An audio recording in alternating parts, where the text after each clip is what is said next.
Hello, and thank you for your interest in this course. Hi, I'm Steve Ballinger. I'm the creator and instructor for the course, and a longtime, very successful instructor here on Udemy with hundreds of thousands of students from all over the world, over 200 countries.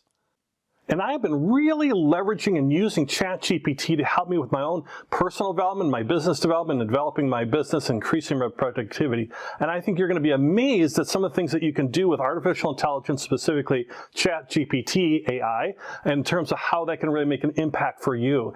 If we were to answer the question, well, why should we look at this? Why should we use ChatGPT? Let me give you a couple ideas first before we dive into the course.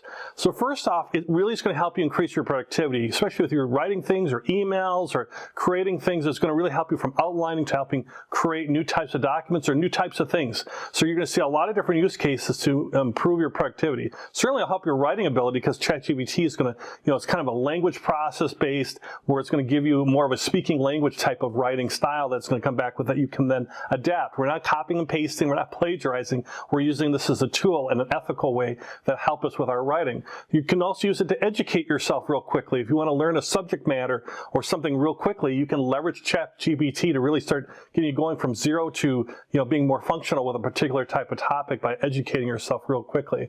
And thus you're expanding your skill set because you have this, think of like a friend or a person who happens to be a computer friend or person or AI or algorithms, but it's somebody that can give you back information, feedback to help improve your skill set, and you'll see that as we go through.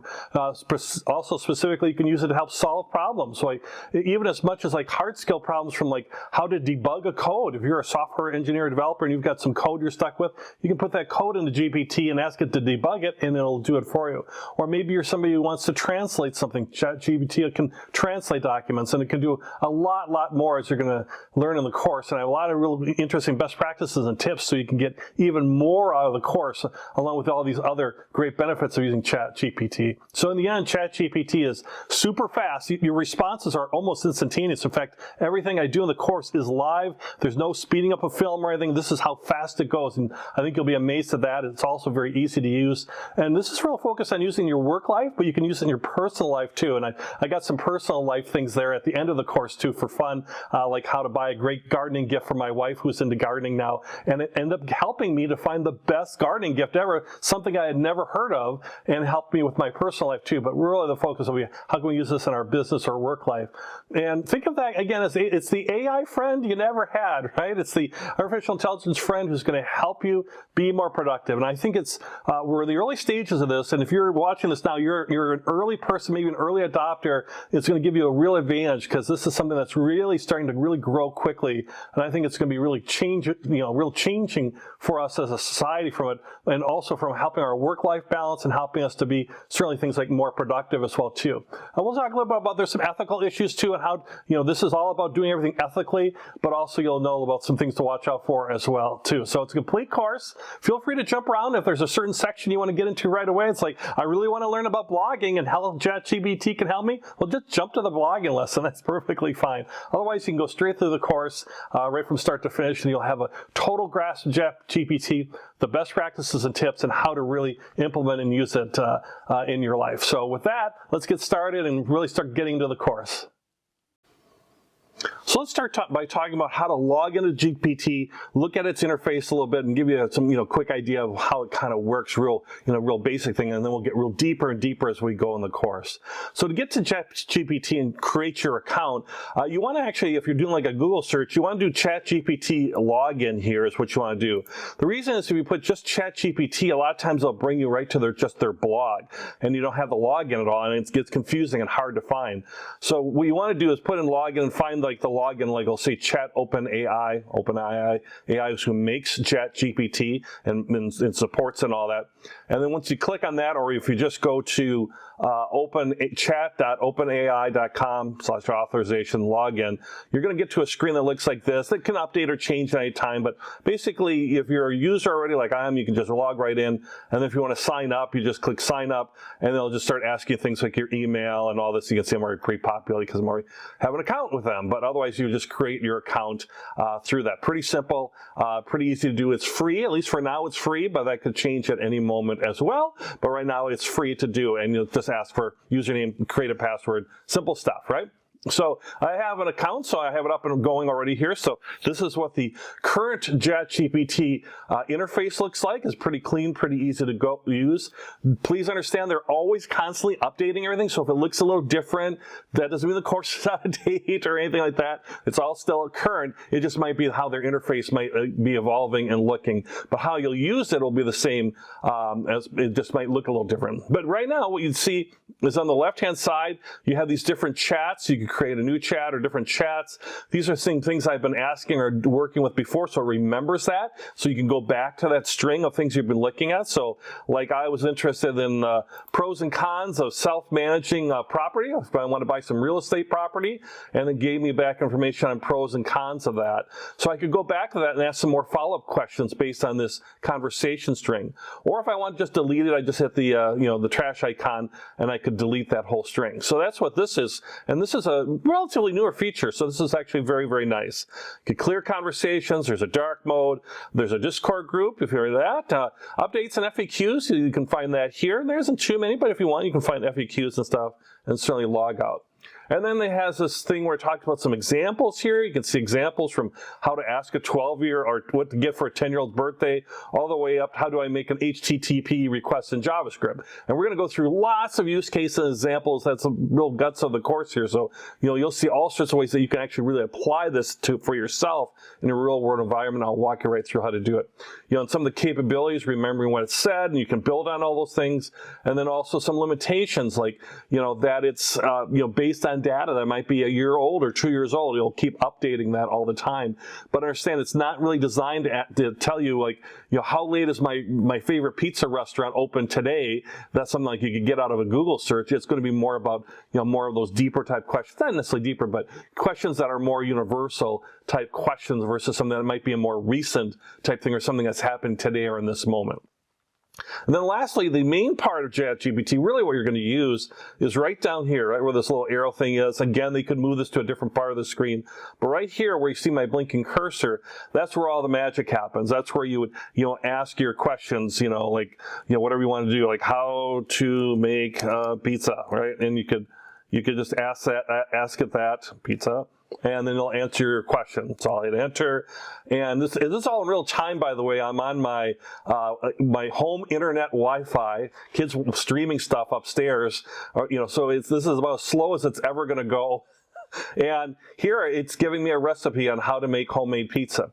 Now I might want to build on that and ask more detailed questions, like maybe I want a certain type of pizza, like a thin crust pizza or a deep dish pizza, whatever it might be. You can see it's giving me the instructions and everything on how to do that, right? How to make this pizza. So that's an idea. I'm sure that's fascinating watching how to make pizza. We're going to get into more work type stuff here. And so we're going to go back, to our ChatGPT and we're going to start looking at some use cases and some practical tips. I'm going to start with and give you some really great ideas and some tips that will really help you to really get the most of it here coming right up. Okay, I'm going to start by giving you some great hot tips and best practices for using ChatGPT. So as you start asking your own questions and engaging in your own conversations with ChatGPT, the things you're going to learn in this quick little lesson here are going to be ways that you can get even more out of it no matter what you're asking for. And these are some really great hot tips and best practices I've been using, and it's really, really made a big difference. So let's use an example, and I'm going to walk you through some of these tips that you can do. And for our example, let's say your boss comes to your office and says, this is your boss talking now, and says, I've been reading this stuff about Enneagrams, and they're like these assessment tests or whatever for team members or employees. Could you research Enneagrams and in like 2 hours kind of give me your viewpoints on Enneagrams and whether we should adopt it to the office, and what are your overall thoughts and how do they even work and all that? How does this personality test work? And can you get that to me in 2 hours? Come by my office 2 hours, let's discuss. Have a great day, right? And that's your boss coming to you. And first, you might have two initial thoughts. One is, why do I work here? Why do I have this crazy boss that's asking about Enneagrams? And then your second question might be like, what is an Enneagram? I've got to give a report on this or a presentation. Maybe it's written. Maybe I've got to be able to talk about it. I don't even know what an Enneagram is. So let's say that you have no idea what an Enneagram. I bet you don't. Maybe you do. If you do, good for you. But we're going to find out what an Enneagram is, and we're going to look at these tips. Really, the idea is the tips to show you how you can use ChatGPT, not what Enneagrams are. This is the question we're going to ask GPT, and then we're going to focus on the tips. All right, so here I am at ChatGPT, and I'm going to ask it about Enneagrams, right? So I'm going to go down to where I ask my questions, and I'm going to say, what is an Enneagram? Maybe I had to look that up on how to spell that. See, I got the wrong spelling, or maybe it doesn't even recognize the spelling. But the nice thing about ChatGPT can actually, fix your, understanding if you spell things wrong sometimes, a lot of times. So what is an Enneagram? And maybe you heard from your boss that it was like some type of personality testing or whatever. In fact, I'm going to misspell personality wrong. I'm going to misspell test wrong too. Let's see how it does. So if it figures out from that what I'm actually trying to ask it. So I have no idea if it's going to come through or not, but here it comes. See how fast it is? This is, again, in real time on my Wi-Fi at home, not a fast network at all. So it's giving me information. The Enneagram is a personality typing system that identifies 9 distinct personality types. So this is all about personality testing and all that. And it talks a little bit more about how it's used and other things there. Just a short little thing on Enneagram. See how it's added to my chat over here too as well as a new thing in my chat. And I can read through this and I can find it about strengths and weaknesses and all that. All right, so let's say I have this and I'm not real happy with it, or I'm not sure if this is really helpful for me. The first tip is simply there's a button here that says regenerate response. I can just have it try again. It's really just starting over and trying again. And it's going to give me it's going to give it to me a different way, right? Similar but different. Here it talks about 9 different types. So maybe I want to find out more about that. I'm going to share how to do that too. So here it's going to talk about this Enneagram tests, online and print, blah, blah, blah. And what you'll see up here too, see where it says 2 of 2? I could go back to the previous answer here and see what the first answer was, and I can go back to the second answer and start picking up from there, because it's remembering what I'm doing and it's building on that, right? So the first tip is you can use to regenerate a response. But maybe what I want to do is maybe I just need even more information. So I could just simply say, if you want to be polite, I'm polite, right? So can you expand on this? Well, what's this? Well, it's basically expanding what they did. So that's tip number 2, is if you get something that seems like a short, it's too short or doesn't give you enough information, you can ask it and it'll say things like, certainly, it's very pleasant. The Enneagram is a psychological system, and this. And it'll give you more information, or maybe, as far as building that out more as this processes through here, because we're doing this all in real time. So you can regenerate responses, or you can just simply ask it to expand and give you information. Here it's talking about how there's different Enneagram tests available, what they're designed for, and all that, and about feelings. This is something that I don't believe was in the first answer, so now this is building on that. The next tip is to take, that's writing, is to take something that's been written and then just build off that. So it talks about that there's 9 different types, right? You might get that where it says there's 8 of this or 4 of that. So maybe you take that and you put that in there. Remember, this is all in an Enneagram chat around personality tests. And I might say, what are the, do you remember copy paste? No. What are the 9 types? Right? So now it's like, what is this? What are these 9 types? So the 9 Enneagram types are, and now it's going to tell me about these different 9 types. Might give me a little bit of a detail or a little bullet point list, for example, right? So you got the perfectionist, you got the helper, the achiever. As you read through this, you can see these are the different 9 types of Enneagrams. Now think about your crazy boss asked you for stuff. You could be Google searching, you could be trying to piece this all together. Right now, this is all coming out. This is stuff that you can use and adapt into a written report if you want for your boss, or pop them a quick email. Say the Enneagram is a personality test. It's based on this, and there's 9 types. Here are the 9 types. And, that might be all the boss needs at that moment, right? So here we are, number 8, number 9. So the next tip is, let's say it didn't put it in bullet points. You can actually ask it to put something in bullet points. So if I was up in here and I said, could you make this all into bullet points, it would do that and basically turn things like that into more of an easier to read bullet point list. Maybe we'll try that in a moment. But for now, we've already got our bullet points. But maybe let's say ooh, I know somebody in my office who's a perfectionist. I could say, can you tell me more about point number 1? All right. And now it'll go into more about that particular point, about the perfectionist. It's not giving me the other points. I asked for point number 1. And see how simple that was, how quick I just typed that in? I mean, I'm just doing this all on the fly here, right? But now it gets into more details about that point. Type 1s are responsible, moral, orderly, all this. This is just giving me a little bit more on that, and I could ask it to expand on that. Or I could say, could you expand on all the points in there as well? And they would expand on all the points. See, this is, getting me even more information. They're driven by strong sense of purpose, drive, whatever. That's number 1, the perfectionist, right? But let's say I wanted to, could you, another top tip is ask for examples. Sometimes they'll give you lists and you want to get examples. So could you give me an example of someone who is a number 2, right? And I intentionally left that wrong because I can't type. But they knew, so certainly here's an example. Even though Steve can't type, ChatGPT can, So this is a number 2, right? So here is an example. Now let's go back up. Number 2 is the helper, right? So they're empathetic, caring, and supportive, right? So here is an example of well, what do we mean by the helper? And here it is. Jane is a kind and compassionate person, and Jane is driven by this. I mean, Jane is not a real person, but you might help. By asking in this manner, might help you understand someone who's in your office, maybe on this type of personality test. So asking for examples. So the tip is not. Again, this has nothing to do with Enneagrams. This has everything to do with how to get more out of the program and asking it for things. In addition, let's say you want to turn this into a blog, right? Maybe you want to turn this into a blog article. You can just take it right from here, what you're doing, just say, could you write, and we're going to get into blogs and stuff, but could you write a blog about Enneagrams, right? Is it going to get that? I type so bad. Certainly, here's a blog post about the Enneagram. What is the Enneagram, right? So this might be something that I could use in my email to my boss, or I could, put it together and start as a part of a report where I'm going to add into it. So maybe I'm taking this general knowledge, and then I'm going to put in specifics, like this is what the Enneagram is, and then I might add into, without doing the test, I think Jane is this, and Tom is this, and Samir is number 2.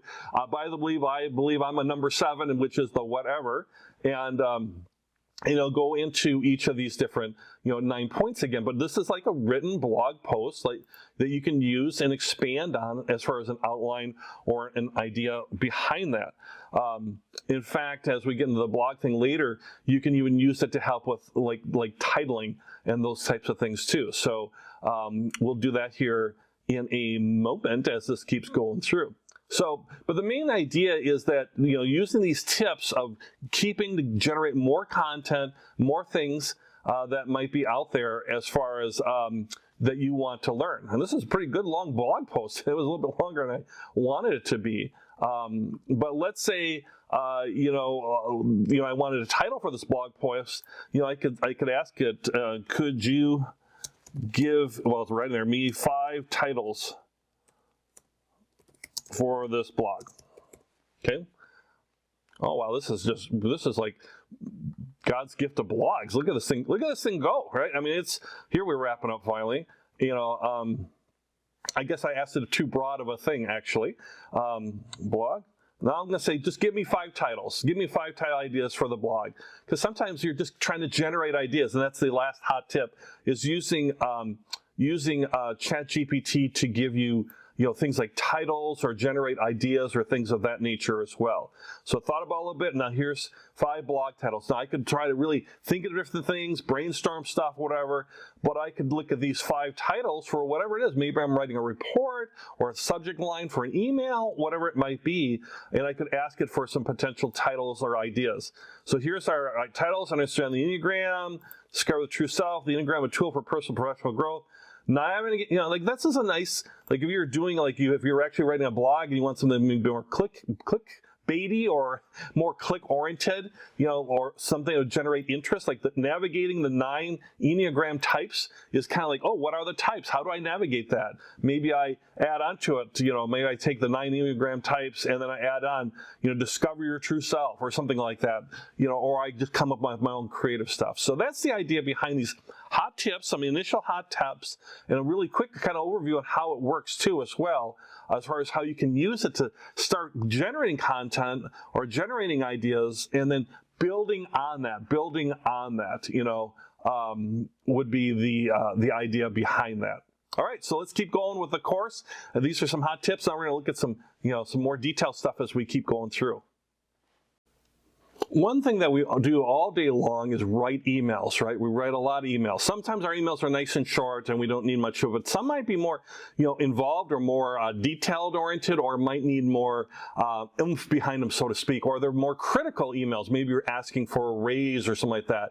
And so we're going to see how ChatGPT can help us build the building blocks for emails. And then of course we want to customize it to ourselves. You know, we don't want to necessarily copy and paste because there's a uniqueness to it, but you'd be surprised at how ChatGPT can help us be more productive and efficient with our email writing. So let's take a look at that. All right, so we're at ChatGPT, and we're going to have it make an email for us. And I'm going to give you like 4 or 5 examples here of common things you do all day long. So let's say first one, or some might be a little uncommon, like, you know, like asking for a raise, for example. So let's say you're asking if you could work from home more. So let's say, you know, could you write an email asking my boss if I could work from home more and why that is good for the company, right? A little salesy thing there, right? Now you might really spend a lot of time trying to think about this, and it's already writing, you know, like thinking about this and like, how do I do this? How do I write this email? How do I make this work? And really agonizing on where ChatGPT, I could just ask the question, it's already writing response, and then I can apply some of this and then add in my own stuff to make it more customized to me. Again, this is not plagiarism. This is like, and how could it be plagiarism? We're asking for ourselves to be able to work from home more. We're just looking for ideas on how maybe to structure an email and some ideas behind that, right? So we might say, and so you can see here, it says, "Dear boss," and you know, obviously I put in, you know, whatever the person's name is, hope it finds you well. Talked about the COVID pandemic a little bit and how people are working remotely more all the time, right? Since certainly the peak of the pandemic. And then it talks about how it's present for you personally, you know, able to focus while distractions of the office environment, balance of work life and personal commitments. However, and here's the key thing, maybe you have this in, maybe you don't, but here's the money thing. However, I believe there are several benefits for the company allowing employees to work from home more frequently. You know, for one, and then it gives you some overhead costs, all that stuff. You know, I'm confident this is blah, blah, blah, right? So this is maybe the starting email, right? And maybe you want to maybe you would add in there, you copy and paste or put this into your email, like, could we set up a meeting to discuss further? And you obviously have your name and all that too. But it's already starting to give me some ideas on this. And maybe I want to say, like, you know, what are the best, what are, you know, great benefits for the company by having people work from home. So let's say I looked at my first version here. It's a nice little email, but it's like, maybe it's the whole key is I want to talk about the benefits for the company, why it might be good for my boss. And then you want to customize this to make it unique to your situation. And maybe you want to do more of a hybrid environment where we're coming to office 2 days a week and work from home more, right? You know, so here it's putting out into more of a bullet point list, which is easier to read, that you can start adapting that too. Like, you'd probably want to talk about improved employee retention, because I would like insinuate that if you don't let me do this, I'm going to quit. You know, but there's other things you might be, like, you know, flexibility, enhanced collaboration, whatever it might be, and really expanding on these things. So that's one example where I just started with a really broad idea and kind of a bigger topic, a complex topic, and really just, you know, used it to write me an email. Maybe let's use a couple other examples here. Maybe we have, you know, could you write an email? And I'm so polite, I could just write email, you know, write an email welcoming a new employee. Okay, all right. So let's say you've got a new employee, maybe you're the manager, you're going to send them an email, or maybe you're a coworker and you just want to introduce yourself, right? You know, And then this will just give you some ideas about this. Dear whoever, I'm thrilled you're with the company. Put your company's name in here. Here it's giving you what to fill in. I am this is my title at this company. A lot of times I might write an email like that and I forget, oh my gosh, I forgot my title, right? And then talk like, well, I'll be your primary point person during onboarding. Well, you might not be. You would change this and say, I will be the person who will help you with your paperwork during onboarding, or I will be the person, feel free to ask me questions about accounting, as I'm the accounting liaison for your department, or finance, or whatever. So you can see it's written a nice little email that I can then just take and adapt, right? The whole key is adapting this, then make it more your own, right?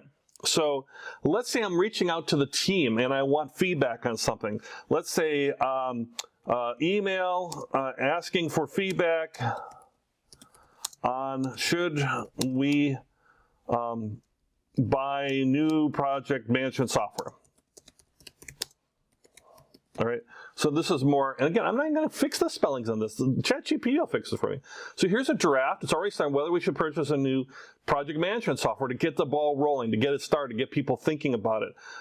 And you can adjust how you want. I hope this email finds you well. Maybe you start a different way, but it's giving you a suggestion here. And then kind of breaks it out here what we're considering. Could you please take a minute to complete this short survey, insert the link to the survey, and by this deadline, see how that was nice too. You might be prompting it like, you know what, I should create a little survey on SurveyMonkey or something like that, or a Google Doc. Maybe I should do that and stick this in here and just start that way. So I didn't even think of that, but ChatGPT helped me kind of think, well, here's an alternative for you. And let's say I didn't like that response. What do? I can just hit regenerate response, or I could ask it in more detail, and it'll basically do this case. Is going to do a very similar thing, but it could adjust, and maybe make it look a little bit different. See, it still starts with, I hope this email finds you well, blah, blah, blah. But, considering new project management software, so all sorts of stuff. So it's just regenerating the response here. All right, so let's look at two more. One is, ask for a raise. Now, you wouldn't want to do this, as far as actually maybe through email, but it's a challenging thing. Email asking for a raise, right? And then here it's going, here's the draft or an email to request a raise, right? So you can see on ChatGPT, this is limitation, right? Are all the emails going to be, I hope this email finds you well? Is that just how you might speak would be different? You just take that out, just adjust this to be here. But you're looking at things, I've been here for this many years, I'm grateful. It's making it more softer than maybe I put, like, hey, I haven't got a raise in 3 years, you schmuck, give me money, so this is where it's helping to provide the bones of something, the outline, and then I can adapt that to my needs. And then the last one, you've got the idea, but let's say you want to write a resignation email, right? Something that was better, you want to leave on good terms, or whatever it might be, or a thank you email, thank you to a customer, or thank you for promotion. It's really more limited to what your imagination is, but I think with ChatGPT, using it for emails and really helping to write faster emails is one of the biggest productivity savers out there, particularly if in your email you have to have some research in there, like when we were talking about with the hot tips area, we were talking about Enneagram, a personality test, where you might pull some of that information and put it into an email, right? So that might help as far as that. So with that, that's one way you can use it. Real productivity, something you might want to try right away, is start thinking about some common emails you write and how you might be able to use ChatGPT to help you with email writing to be more productive. So ChatGPT is great for writing the short form stuff, emails, maybe blog posts, whatever. But what if you have to write a more bigger report? How can we build out a report or build out some bigger documents by using ChatGPT to help us outline and help build this out? So let's look at some examples of that here and how we might do that. So first one is, let's look at a business case, right? A business case is a document you're writing to try to get approval and funding to start a new project. It's not an actual project plan or anything like that, or something you're implementing. It's asking for approval to do something, right, with a business case, particularly if it needs funding. So if we look at ChatGPT in here, I could go into the question area again here, and let's say I'm not familiar with writing business cases. I might say, could you give me an outline of a well-written business case? This is where you got to put in the right thing. If you wrote business plan, you know, they might be thinking that's for new companies, right? A business plan is like you're going to get funding for a new company. That's different than a business case, which is like getting money or getting approval to go ahead with a project inside your company. So there's a difference. So you want to make sure if you put in the wrong information, you're going to get the wrong information back, right? So, you know, give me an outline of a well-written business case. Like what would be the different components on that, right? It says, sure, you're a nice guy, Steve, I'll give you an outline, but here's a basic outline, right? You know, so talking about the introduction, problem or opportunity state, you know, objectives, different things that you might have in there. I think you would start with like an executive summary. So you can see how there's some limitations here. I'd say, you know, maybe I want that more, you know, or maybe that's part of the introduction, right? Like, but I know there should be an executive summary in there, in addition to all these other things here too. And you got objectives, alternatives, and all this. But you know, maybe I might want to put in there something around executive summaries while that's still typing away. So like for a business case, what is included in an executive summary? All right. Oops. Well, see, you figure that out for me. Again, I love this. I don't have to be such a good typer. So it's a brief summary, highlights the key points, and quick overview. In an executive, you should include summary of the problem, main objectives, because an executive summary should be a review of all the different parts, right? So I can break this out and say, okay, now I know what to include in my executive summary. So when I'm writing my actual executive summary, I'm not copying and pasting from ChatGPT. I'm using this as an outline to help me write my executive summary and make sure I'm catching everything maybe in there, for example.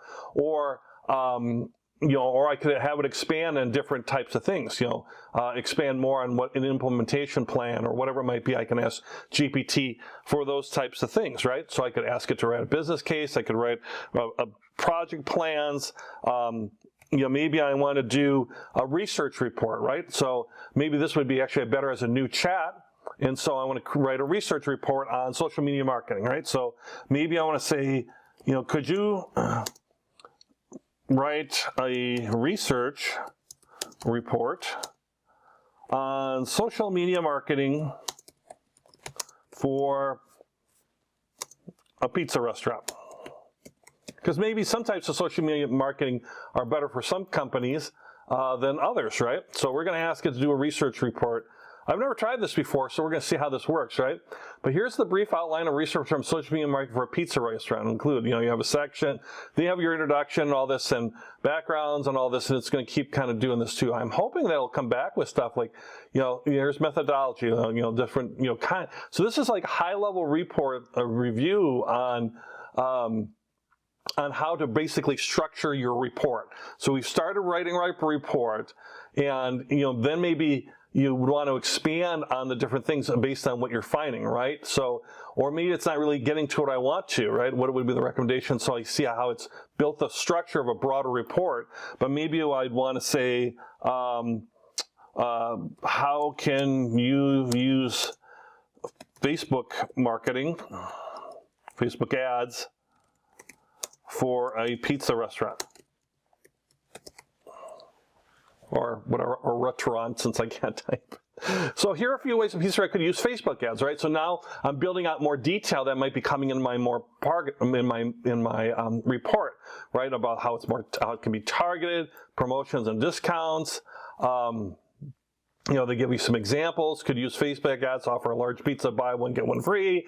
You know, but you think about your own business about, you know, how could I write a Facebook ad or something like that, maybe for your own business, you know, customer engagement, promotions, all sorts of stuff. So see, it's covering a lot of ground that I can then build up on that, and you know, and then just really kind of go from there in terms of your report writing, right? And let's start one more new chat, and let's say you're a manager and you need to write a performance appraisal, right? Now, usually those will come templated out, but maybe I want to talk about, you know, for a performance appraisal,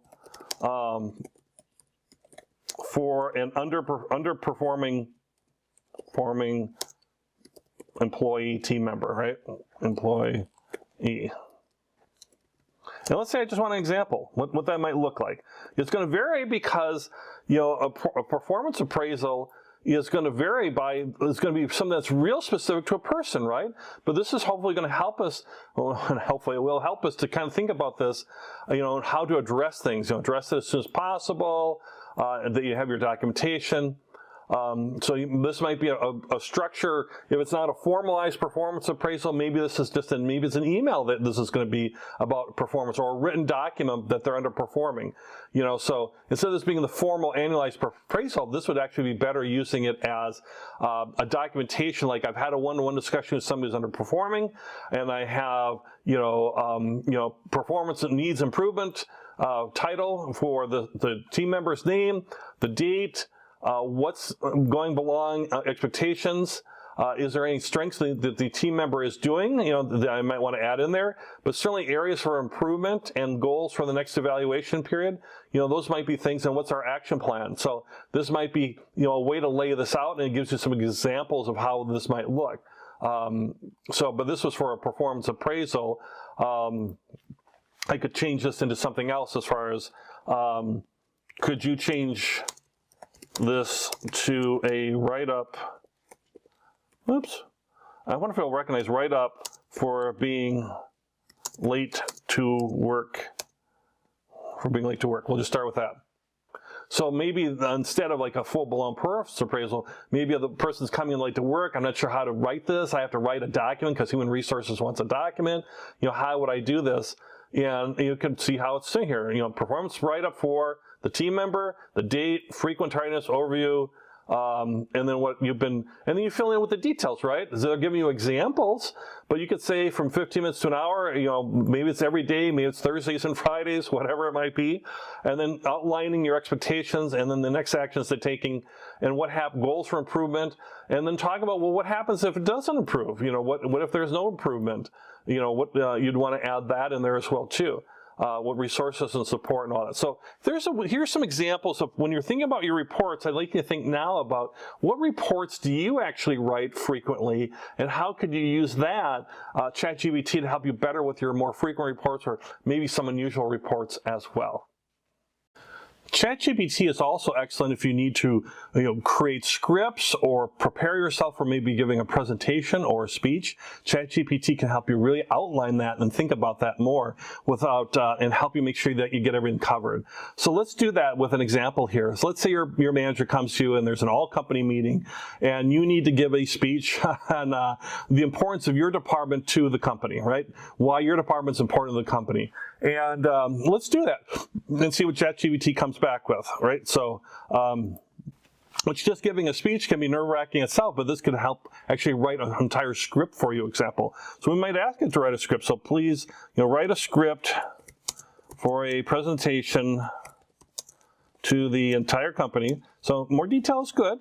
Entire company about, and let's say you work in accounting, about the accounting department and its importance to the company. All right. All right, so congratulations, we're all accountants now, all right? So I hope you enjoy that. All right, so think about how agonizing that might be to do and how to really start outlining and structuring that. Here it's coming right back, right? You might not know anything about accounting, but they're gonna kind of give you an example here, right? So I'm here today to talk to you about the accounting part and its importance to the company, okay? So what is accounting, right? And now, why is the accounting department important to our company? This is nice too, where it gives a little briefing about accounting that's not going to go on for 17,000 pages. That's what you'd want maybe in a short little speech to the company. Why is the accounting department important?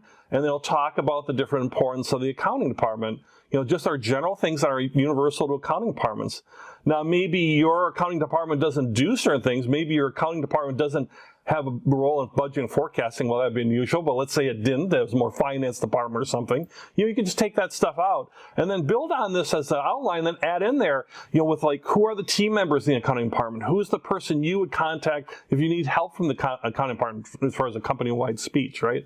Or something of that nature. So, but either way, I now have an entire script that I can start as a basis point and then edit the script and then add in more unique things like who's in the department, what's my role in the department, how does accounting work, what are the accounting department's hours if that matters, when we're busy, at the end of the months and end of quarters, and by the way, get your expense reports on time or accounting gets mad, those kind of things you could have in there too. But you could see for scripting of any type of thing, you can just add in add in there like a script for anything. Like, let's say you want to write a script for asking the city to add a stop sign in your neighborhood. No way I'm going to spell neighborhood. Why can't I spell neighborhood? Neighborhood for child safety. All right, so cars are going by your neighborhood real fast. You're going to give a presentation to the school board or maybe the city, and say the city, and you want them to spend money and do that. So here you have your city council members or whatever you might be. It might be county commissioners. It might be whatever is local to you, because you're going to adapt all this.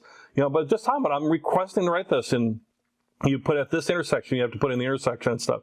I urge you to consider this. So here's just a short little thing that's about, giving a little script thing for organizing your thoughts around just asking for a stop sign in your city neighborhood. So, things that are beyond that too. This could be adapted into an email as well, for example. So there you have it. ChatGPT can really be helpful if you give a lot of presentations, or if you don't give a lot of presentations. It can help organize your thoughts, and then you build on that and customize it. You're not plagiarizing or copying and pasting, because it wouldn't make any sense. You might not be in the accounting department, for example, but you can get an outline. In fact, you could just use this example I just used and put in your own department, and boom, you just had a script for your own department right now. One thing I find ChatGPT to be just immensely beneficial for is my own education, learning about different things and helping myself, whether it's in a work environment or in a personal environment. And we're going to talk about in the work environment around some soft skills, and we're going to give some examples here. But think about areas of your own improvement where ChatGPT might be able to help educate yourself or give you some ideas for personal improvement, for example. So let's look at a couple of soft skills. So this one we're going to be in soft skills. The next lesson we're going to talk about some hard skills. So some real technical, maybe some technical type skills as an example, but this is soft skills. So let's start with talking about, critical thinking. We'll talk a little bit about oral communication as an example, and we'll wrap up with like leading a meeting, just as for some examples. So critical thinking is one of the most important things out there right now for businesses and folks that are hiring. So if we look at ChatGPT, and we could just say, well, how can I get better at critical thinking, right? Which gets into decision making and all that too as well. So, this is a really broad type thing. It's going to be pulling from lots of resources. So it might take a little extra time. As you can see, it took like an extra, 1 second, 2 seconds. Isn't that amazing? If you're not like at this point saying, oh my goodness, just keep going because we got more, it'll be great, right? So then it talks about, here are ways you can, practical ways you can improve your critical thinking skills, and it gets into that, as far as introspection, stuff like that. And let's say I'm reading this, take the time to consider multiple viewpoints and all that. And let's say it's giving good information, but let's say I'm also, I've been told by my boss that sometimes I have, in biases in my decision making, right?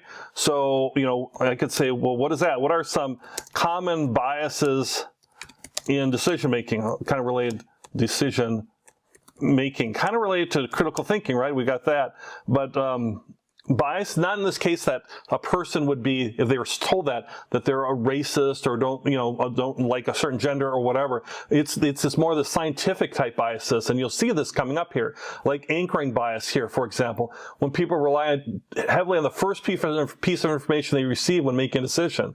So if you're taking in lots of information, the first piece might be, that's the answer based on that. That's an anchoring bias. But you can see things like there's these different biases, loss aversion, like when you've already put money into something, you're motivated not to, you don't want to lose, or more about, you don't want to lose more, you don't want to take risks, right? So these are examples of like, okay, here are some decision-making biases, and you can look at this and say, do I have any of these, of these biases, right? And what that might mean, what is, confirmation bias? Like I might say, okay, that sounds like me. Maybe I say, could you expand on confirmation bias and provide an example. I like that sometimes I ask it to provide an example because that helps my learning when I see what's an example of this. Like I read it, I understand it, but let me read it some more in more detail. This is the expanding on it, and could you provide me an example, right? So it's going to it's going to confirm what it is, and then it's going to give me an example of this too. Actually talking about weight loss or whatever. So I might want to ask about, provide an example, let's say for accountants or in the work environment or whatever. And then also why this can be a problem. So, this is an example of where I'm educating myself, let's say around critical thinking and decision making. Let's start up a new chat real quickly, a couple other ones. Let's say I want to be better at communication, right? Let's say with oral communication, I might say, what are some great tips if nervous about, what do you think I'm going to say? Public speaking, right? Public speaking. Something most people are nervous about. You might have put in your own thing. If you did, just say, go back and use ChatGPT and put it in for whatever makes you. But here's a few things you can try if you're nervous about public speaking, right? And it talks about practice speech, practice with a friend, choose the topic you're interested in, use visual aids, take deep breaths. I'm a deep breath guy, positive self-talk, focus on your audience, all this stuff. So here's a nice bullet point list of things that if you're nervous, you can just look at this and just say, oh, I could do some of these to help me with my oral communication skills. And sometimes I'll answer with a, nice little make you feel good, right? Finally, remember the more you practice, the more comfortable and confident you'll become, right? This could be an outline for a whole course even. So there's an idea of there. And let me leave you with one last one. Like, let's say, start a new chat here. What are some best practices when leading a meeting? Okay. Wow, that was some #1 typing poorness there. Here are some tips for leading a meeting, right? So if you do not have much experience with leading meetings, this really kind of laid it out for you how to lead maybe your first meeting, right? And then this is just tips that you can build on, like, and then you can ask it more to follow up more and different tools in there. Let's say I want to facilitate discussion, encourage participation from all attendees. Well, that sounds nice, but how do I do that? How do I, in a meeting, copy, paste, facilitate discussion, encourage participation from all attendees, right? So now it'll build on this and give me some strategy. So you see how I'm educating myself, talks about independent questions and what those are, encourage people to share their opinions, inclusive language, blah, blah, blah. And then you can ask it more to expand on all this some more, or you could ask it for examples. So those are some examples of, soft skills that you can ask it. And think about what do you maybe want to improve in terms of a soft skill. Start using ChatGPT to start educating yourself as well. Now let's start talking about some more technical or even some hard skills that you can use ChatGPT as well, like how to do a certain thing in Excel or programming or something, right? So let's talk about using some hard skills in terms of how ChatGPT can help us. And think of the hard skills like those technical skills. And we're going to use some examples that are really accessible to everybody, like Microsoft Excel and PowerPoint. I'm going to show you a couple examples of how we can make that better for us. It's not a whole Excel course. I'm just going to do some short examples in that. But if you're like a coder or a software engineer, I'm going to show you how ChatGPT can help you with debugging or helping write code too. It'll literally blow your mind. And if you're not a software engineer, you should still watch the end, because you're going to look at that and say, is there some technical stuff that I want to improve on that, just if it can do this for coding, what can it do for me on what I want to do? Maybe with something like Excel or PowerPoint. So let's do that with ChatGPT. So let's say we use Excel, right? Spreadsheet in our business, and I use spreadsheets all the time. And I love pivot tables, but I always forget how to do them because I don't do pivot tables much, right? And you might not but you and my audience might be an expert in pivot tables, or you might be like, what's a pivot table? So let's find out and actually show us how the steps are to make it. Not like what is a pivot table, but how do I make a pivot table? That's what I really want to know. And I certainly don't want to know the history of spreadsheets. I mean, I'm sure it's exciting. My wife, the accountant, probably would love it. No, not so much. So maybe I say, how do you make a pivot table? And if you don't even know it, just describe what it is. How do I sort my information, with columns with an arrow on top or something like that, right? But how do I make a pivot table in Excel, right? All right. So Again, this should not come back with Excel is a spreadsheet that is loved by millions around the world, you know, or something like that. So here it is. To create a pivot table in Microsoft Excel, follow these steps, right?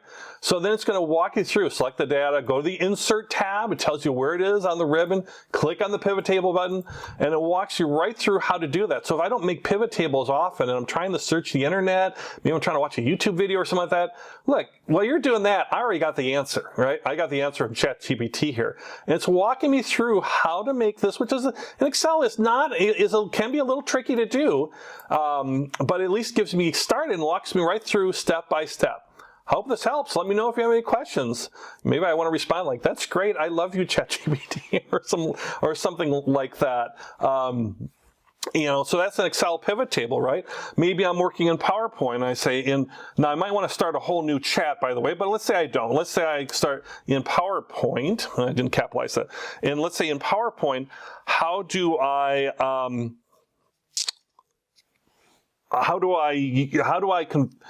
make bullet points better? Like in PowerPoint, you know, how can I make my bullet points more graphical,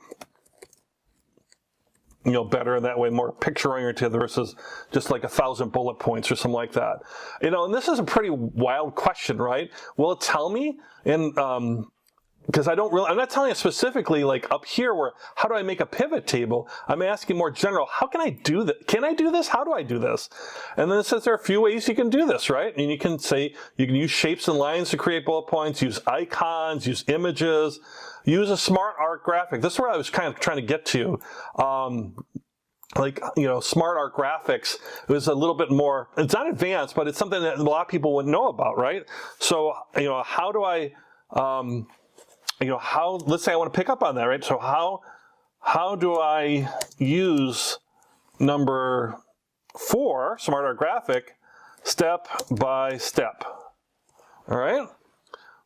So use smart art graphic as a bullet point in PowerPoint, follow these steps. Select the text you want to turn into bullet points. So first I'm creating bullet points, go to the Insert tab, Smart Art, and then it'll walk me through how to turn these into more of a graphical unit, right? And click OK and all this. So it's really walking me through this. So if I'm somebody who really doesn't, I use PowerPoint, let's say if a person uses it a lot, but they really never need to make it super fancy or try something new like with bullet points and more smart art graphics, I don't have to take a whole PowerPoint course. Just told me real quickly how to do that simple type thing here. And step by step, it's right there. I don't have to Google search it and try to find different places or anything. I could just do it right here, right there. All right, so that's a couple hard skills there from Microsoft Excel. Now let's look at something really advanced. Like let's talk coding now. I am not a coder, you know, so I am not an expert in this. I wouldn't even know what this thing is saying. I'm going to start a new chat though, but I want you to know this because it's talking about how do I make an HTTP request in JavaScript. You know, those are the type of questions it can do. So maybe I want to you know, how, you know, like something like, you know, how do I make API code, wrote this down in Univert. Did I get that right? Look at my notes here. Yeah, see, I didn't type that wrong. They're not sure what Univert is. Univert isn't anything. It's Unirest in Springboard. See, I knew I was typing things right. So how do I, see, that's a good example. I did that intentionally. Do you see what I did intentionally, unintentionally? See, I'm not a coder, right? So you're probably saying, it's not Univert, it's Unirest. Unirest. And it's in Springboard. Come on, Steve. You know, how do I make an API code, you know, in Unirest in Springboard? Now it's going to tell me how to do that. To make an API request using the Unirest library in Springboard, it's going to tell me that, give me some things, and then this is where your mind's getting blown. If you've not seen this before, if you're a programmer, your mind's just getting blown, isn't it? Because it's like, wow, they're giving me the actual, what do I type, code, the whole bit. Once the library is included, you can make an API request with the following code, and there it goes, right? This will send you a GET request to the specified URL, right? And there I've got more coding, you know, more information on there too as well, you know, and this will keep going on there too. And maybe I just want to, like, you know, explain Unirest in Springboard, right? Maybe I want to just have more general knowledge on that, if somebody did. As far as all that, and it talks about like, okay, what is this? We just learned all the coding stuff. Again, I'm not a coder, but it talks about what this is, how it works, and how you can use this code, request APIs and other word services, and et cetera, et cetera. But this is a very high level technical skill, right? This is the type of stuff people spend a long time getting educated on. And here I'm able to, start getting information on this and getting some exposure to this and there's some examples here too. I can even copy the code here. Look at that. I can copy the code to my clipboard, so I can then paste that code. Are you appropriately freaked out now if you're a software engineer? If you haven't not seen this before, you must be getting freaked out. I hope you are. It's freaking me out. Maybe it's because I don't know enough, right? So let's say, and we're going to stop this chat, but I had a previous chat where, let's see if I have it here, debug code requested. So I created a code, I asked it, could you debug this code? Right, here's another example. And it would be like, I'd be happy to if you gave me the code. Right? So I didn't give it the code, right? So this is the code that I wanted debugged, right? So, and let's say, I'm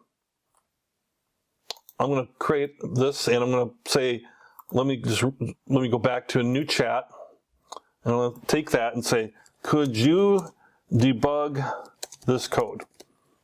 And copy paste that code, hit enter, and let's see what it says. It's going to analyze my code, and it's going to tell me I'm having an error, right? And it's debugging it for me. There's a potential error in this code. It's related to the integer, right? Y is equal to 0. If you see in here, y is equal to 0 is going to be a problem if you're dividing by what, right? So to avoid this error, you can add check before a decision, all this. And here's how you can modify this function to include this check to make sure that your y is not being used as a 0 in a division problem that's going to give you a bug error and be a problem.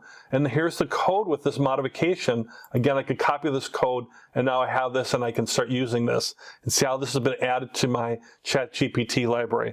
So those are some examples of hard skills, whether it's something that a lot of us use like Excel or PowerPoint, and some skills that can get real detail oriented, like related to coding, like or whatever that might be, whether it's in Java or Python or whatever, or maybe you're looking for something specific to like SAP or Salesforce or something like that.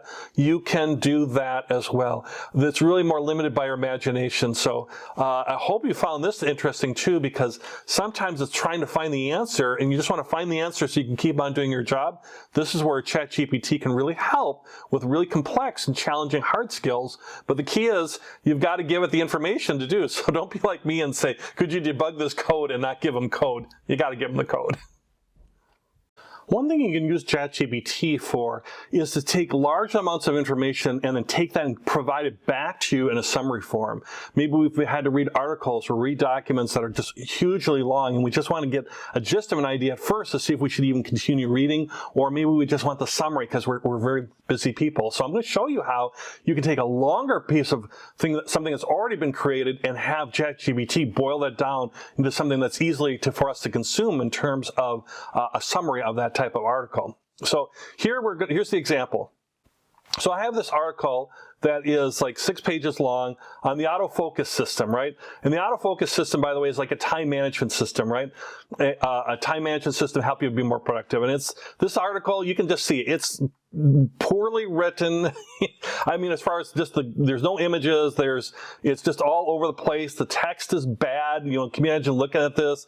There's gaps, there's all sorts of stuff. So this is not, the easiest thing to read anyways. And it's about 6 pages, right? And I'm like, oh boy, I don't want to really struggle through this. Can ChatGPT take this system, which is an interesting system, the autofocus system for time management and productivity, and boil this down into something, from 6 pages that's really hard to read into something that's more of a summary type point. So let's see if it does that. So what I'm going to do is I'm going to say, can you summarize this article?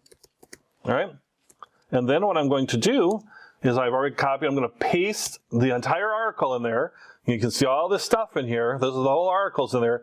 And hit enter, and like, okay, it's got this 6-page nasty article, and it's going to, which is on a good topic. Don't get me wrong, the topic's good, and it's going to summarize that for it. So now think about this. If I start reading this article, it'd be hard in my eyes and all. ChatGPT is already summarizing the autofocus system for managing and completing tasks. You know, it's a productivity type system. And it's going to walk right through how to do that in a summary type manner. Think about the documents and things you might have to read, technical manuals, or you want to read some articles that might be for your own improvement at work or whatever, and you're like, and see how it's added now to my chat list here.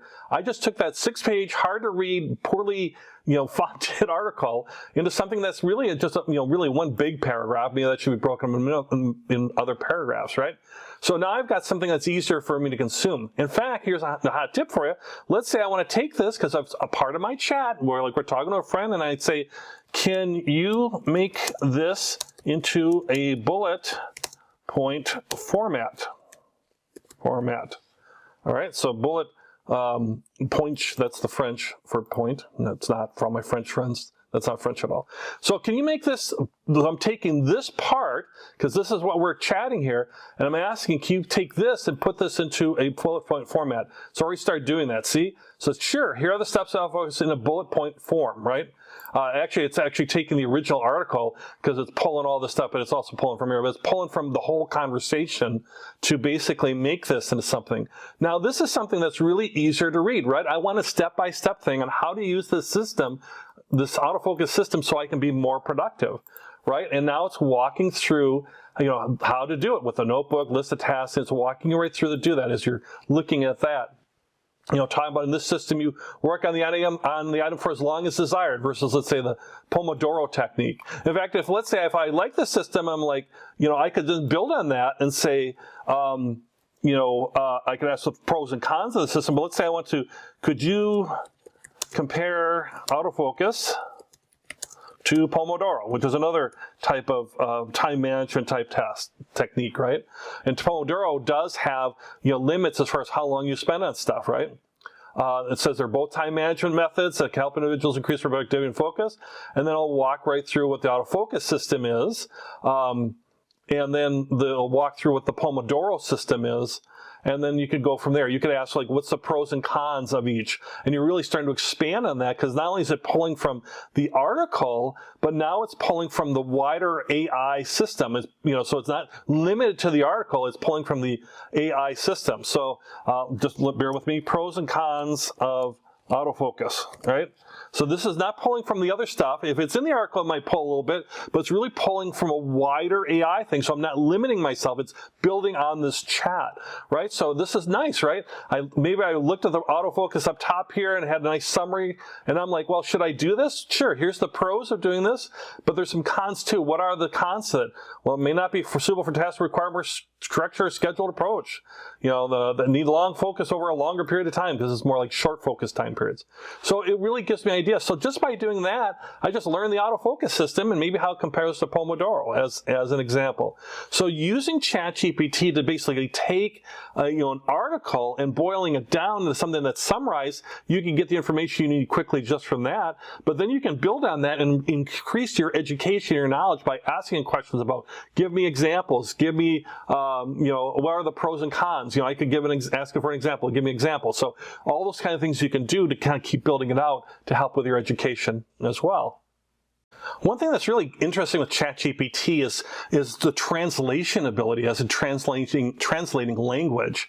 So if I want to read something, let's say in a Chinese or Hindi or something like that, but I don't understand that language, which I don't, I understand English, I could get a document or maybe something from a website and I could input it into ChatGPT and it'll translate it for me. And this is more than like Google Translate, where you're putting, it's better for shorter sentences, paragraphs, where this way I could take a whole document and put it in there and it'll translate it. So let me show you how that works, because depending on your situation, this could be really, really amazing and helpful. So let's take a look at that.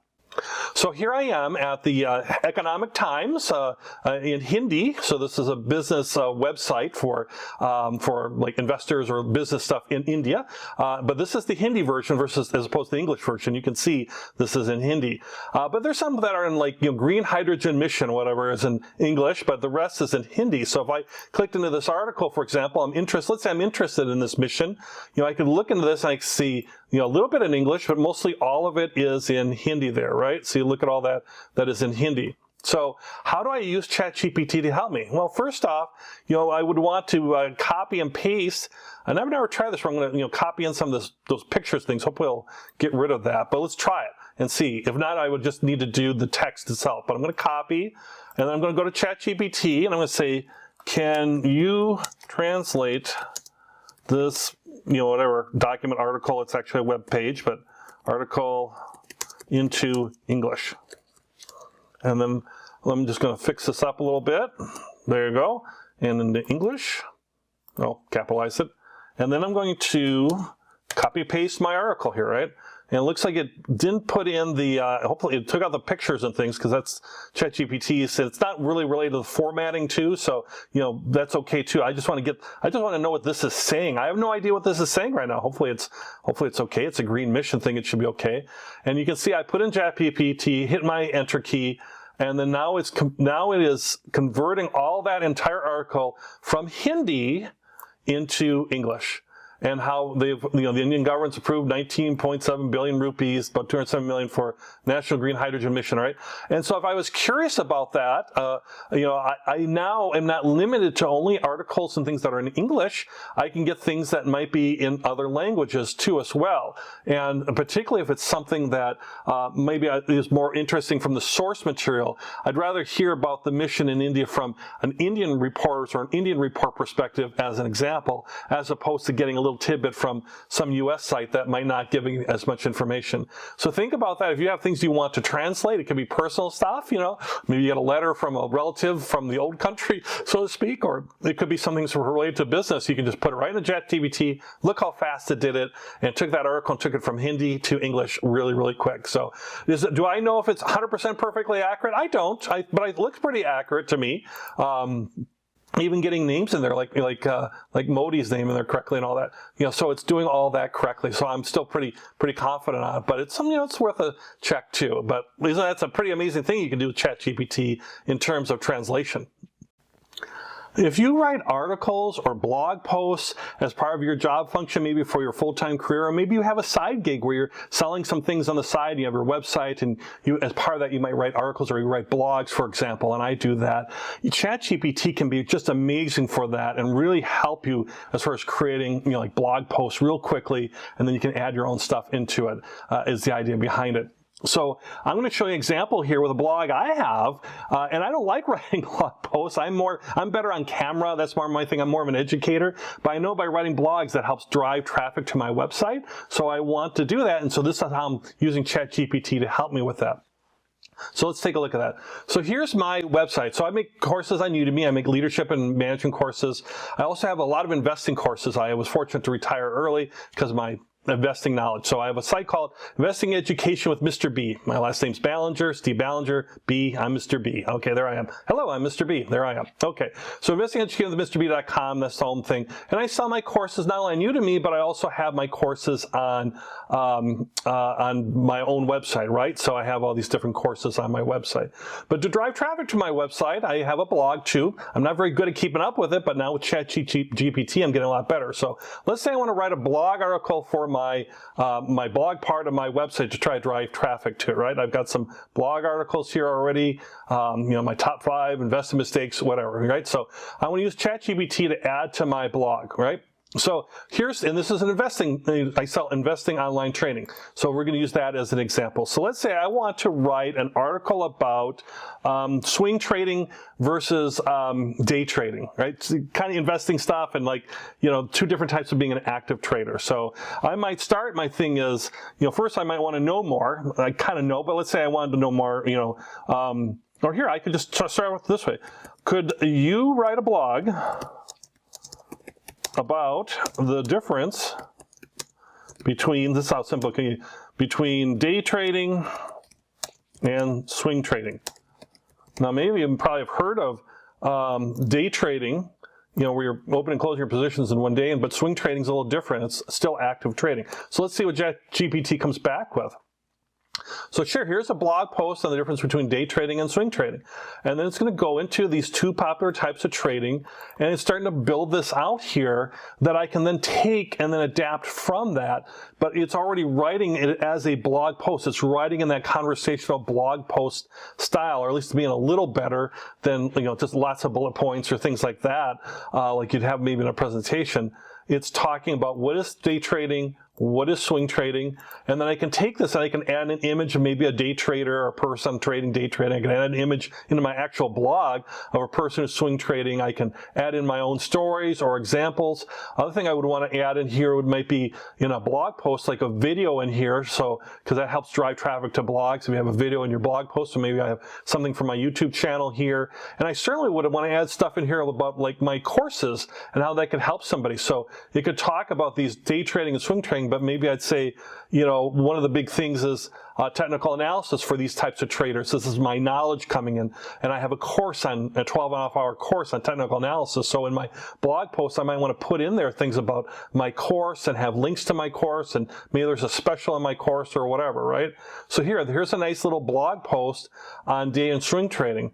And let's say I didn't really love this too much, or I want to add a little bit more depth on there. I could add maybe another part to it, like let's say, add a section on what are the pros and cons of day trading, all right?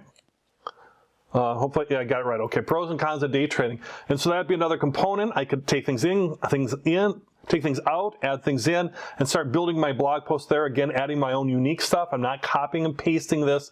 I'm making this my own as far as creating, this blog post. And the last thing I could do is I could take this where I write up a blog post about the difference between swing and day trading, and I could take that, and here it's giving the pro and cons, and I say, could you give me 5 titles for this blog? So now it'll help me with my titles, and I can start looking at that from keyword search and SEO and all sorts of things that might be related to that. But instead of me trying to come up with a good hooky title, let ChatGPT try to give me some ideas. Day and swing trading, which is right for you? That's okay. Pros and cons, that's a little boring, and it's not swing trading. That's because I added that extra question. Understanding the difference, that's okay. Maximizing returns with day trading, risks and rewards. So if I wanted this to be more of a day trading article, that's people like that. That's a nice, that's a nice hitter. And then navigating the market guide to day trading and swing trading, I probably want to, that seems like a bigger, longer thing than I got so far. But as I build up, I could do that. So this maximizing returns is nice, or which is right for you is nice too. In fact, for this, if I'm really trying to explain the difference between them, this would probably be a more appropriate type of response. But I could do that, or I could say, could you give me 5 more, right? Let's say I didn't like him. I could just simply ask it to give me 5 more. So there I go. I've got the structure of a blog article. I've got a lot of it written already, or things I can adapt. I'm going to add in all my unique stuff because we're not copying and pasting. We're going to add in my own unique stuff. I'm going to have my video in there. I'm going to add keywords, specific keywords. I'm going to add things like links to my course, all this type of stuff. And then this is going to help me to kind of create either my own custom title or just adjusting the and just adjusting them a little different here. The day trading style is explained, you can see. So far, this one, this is a good one, which is right for you, or maximizing returns, that's always a good one too when you're talking about investing. So think about articles that you might want to write and use ChatGPT and just start with that, start broad, and then start narrowing it down with like pros and cons, advantages, disadvantages, whatever it might be, unique things that you're bringing to it too. Make sure you make it unique to you, and that you're not just copying and pasting AI, you're using, have it be a helper for you, not a replacement for you. It's a helper for you. And though this could, right now, I'm already well on my way to writing an article if I want to write this blog piece about day and swing trading, how quickly that really helped get me going versus spending hours trying to really outline this, research it maybe, and really put it together. This has really given me a fast head start by using artificial intelligence or AI and ChatGPT. I think another really strong use case too is writing effective copy and helping you build your copy for web pages, for your landing pages. And then you have somebody who's skilled at putting that all together as far as your actual final web page, of course. But the content, the copy can be real helpful by leveraging ChatGPT. If you've ever tried to put together your own web page, you might outline it on paper and you're trying to get all these ideas and things, where this can help get you started in a real quick manner. Let's take a look at 2 examples. One is a product sale and one is more of a a service type sell as far as your web page. So let's say I know somebody, they make cutting boards, you know, you cut meat and stuff, but they're fancy cutting boards where they're in the shape of things, right? So let's say I want to create a web page copy for where we sell cutting boards, all right? And each is handcrafted. For some key parts to it, each is handcrafted. Various shapes like animals and birds. Birds are an animal, but let's see what it says. And you know, you might have other things in there too, as far as, you know, just put in there high quality. And I put in there that each is handcrafted. Yep, okay. So let's fix up quality here. Okay, so let's see what that comes back with. So this is the content for our web page. And so here it is. Welcome to our online store for handcrafted cutting boards. If we had the name, if I would have put the name in there, then they'd be using the name. At our store, they'd say at whatever, Steve's Cutting Boards, you know, or whatever. And would talk about, you know, the highest quality materials and all that. So I might want to put in there, you know, what are the materials, where I would be adding that in as a unique human being and building off that. But here you can see, take a look at our selection. So I'd be putting in the selection and all this. So it's practical, but it also has beautiful decorative pieces in any kitchen. Right? So, you know, it's a nice a conversation starter, all that stuff. So it's a nice way to kind of get you started as you start building out, and you can go deeper than that as a web page. Let's say we have a coaching or service type business, you know, it could be anything. Think of your own stuff, of course, but maybe like, you know, create, you know, web page copy for a professional life coach, cover all areas, whatever that is. I'm not a professional life coach, so whatever all areas there, but maybe they'll also expand it.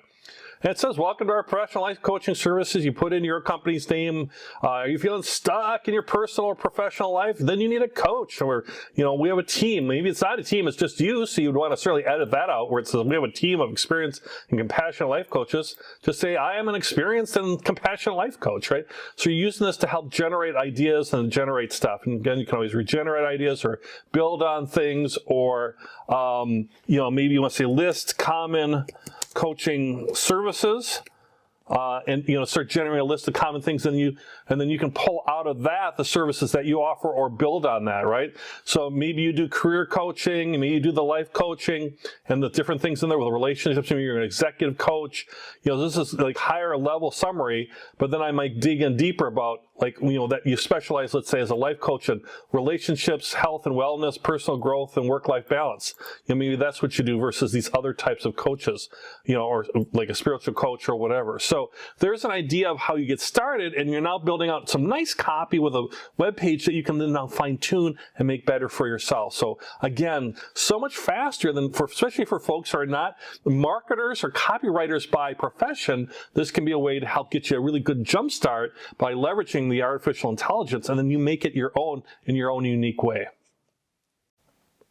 Let's look at how you can leverage ChatGPT for your LinkedIn profile, and also how to write a quick LinkedIn article using ChatGPT as well, too, as far as our social business presence leveraging LinkedIn. So let's start with that. So let's go to the ChatGPT here, and we're going to look at LinkedIn, right? So let's say let's start with some basics, right? What are the key components of a LinkedIn? Actually, I wonder where, but they'll figure out what are the key components of a LinkedIn profile, right? So, you know, just list the different components, and you can go through and you can build out your components as far as when you're doing a LinkedIn profile. Now, many of you probably already have a LinkedIn profile, so I'm just really doing this to kind of get that first basic outline stuff. Then I'll start taking sections. Now, I'm not going to go through every bullet point or anything like that. I'm just going to pick one and show you how we can expand on that, right? So, let's say for your headline, right? The short phrase that appears just below your name on your profile, it should briefly summarize your current position and skills, right? So maybe we would say, you know, write a headline for an accountant. Let's make that for a cost accountant.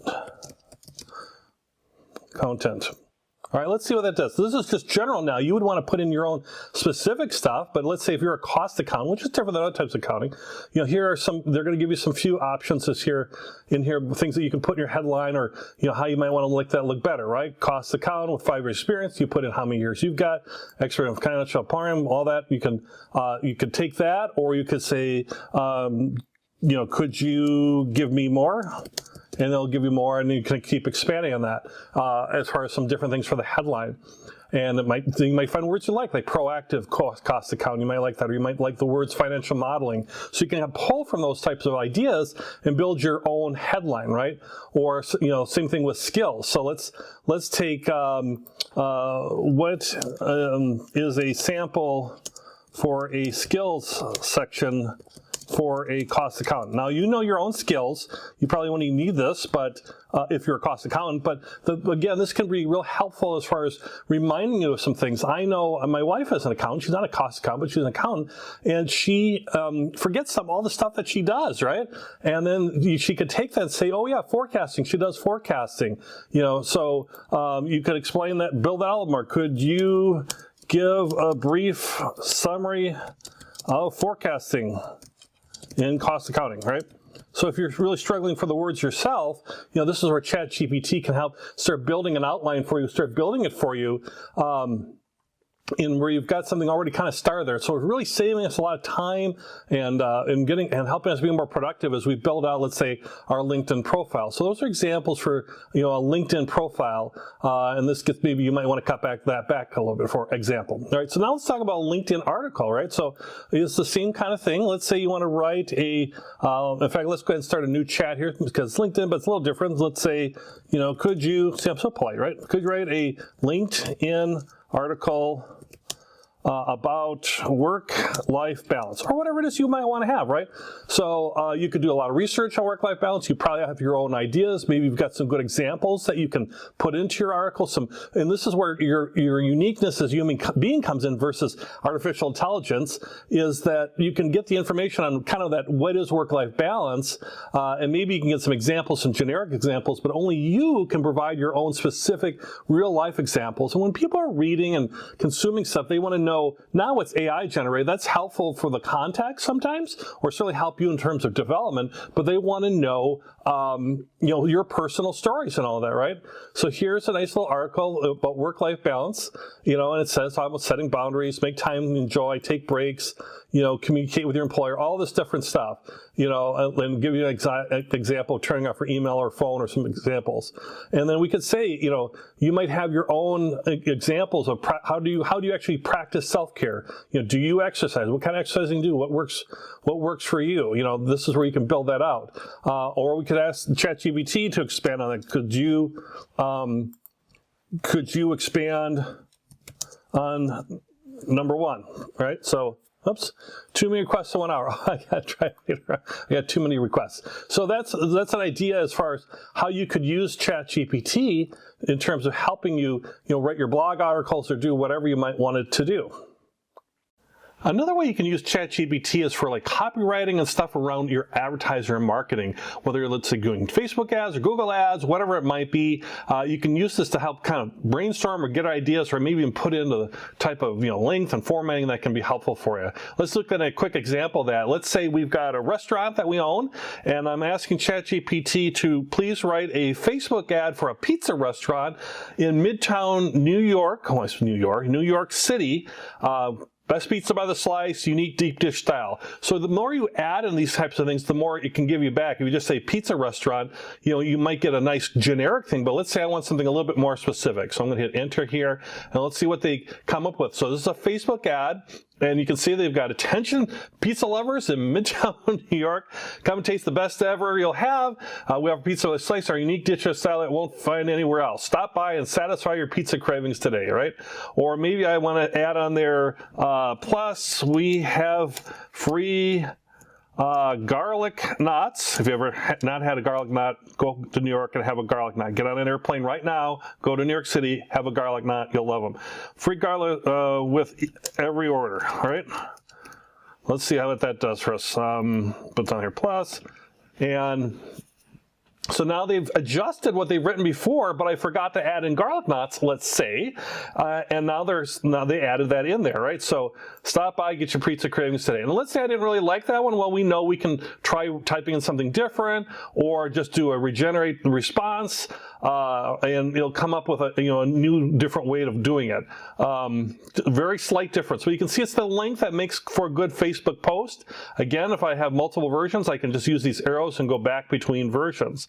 All right, let's say now I want to take that. So there's my Facebook ad. Now I might want to say, please make this as a paid Google ad, right?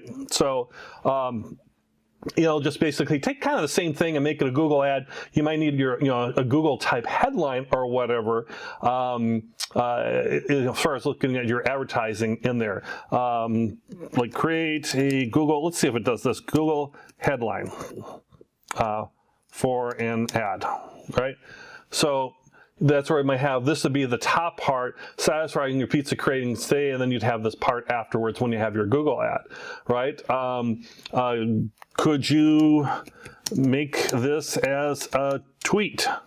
All right, so how many characters we got in a Twitter and a tweet? We have less characters, so it should ideally make it less, and so it did. So it's highlighting this, and again, if we didn't like that response, we could do it a different way or regenerate a response. So you can see some of the copy, and you can take this and change it, change the order. Maybe you say don't miss out on this delicious opportunity. You'd say it's fabulous or something. Not really a word, but you get the idea of how you can really now creatively really start getting ideas and brainstorming with your friend, the AI friend here, to help put you together these types of social media marketing type posts and types of things as well.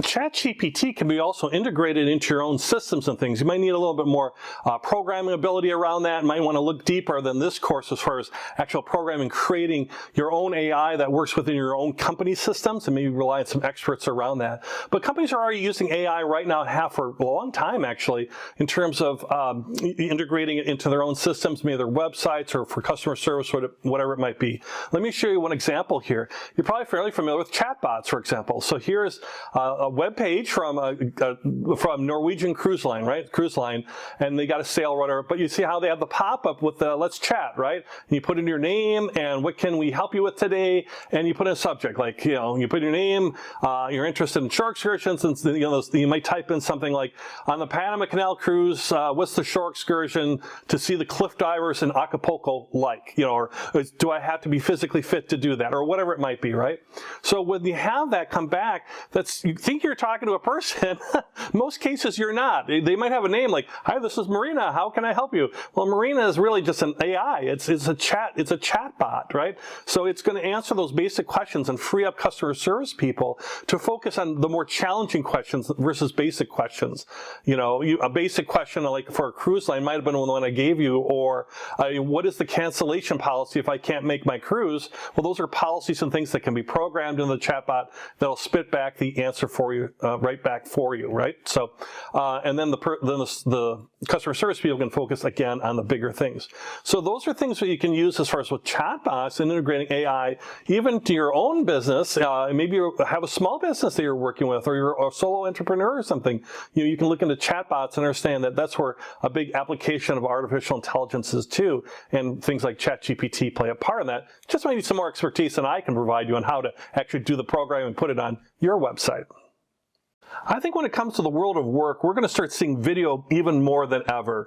And what I mean by that, we're already seeing lots of video out there, of course, but we're going to be seeing where I believe that regular, everyday workers are being asked to make videos that can be shared with team members or, through the company or with customers or whatever. So, having skills around video and maybe editing videos and all that's going to be kind of growing.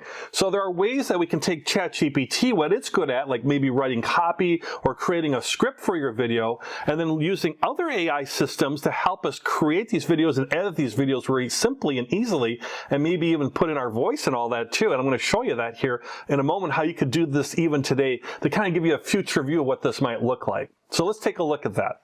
So let's say you've been asked to provide a short little training thing about how to lead a meeting, right? We've done that before, right? So let's say how to lead a meeting. So I'm going to put in there into ChatGPT, like I might say create a video script on how to lead a meeting, right? So you've been asked to do that for new hires or something like that, and you're supposed to create this video, right? So first what we're going to do is we're going to create a script, then we're going to record I'm going to show you how to basically record the video without you being on camera, by the way.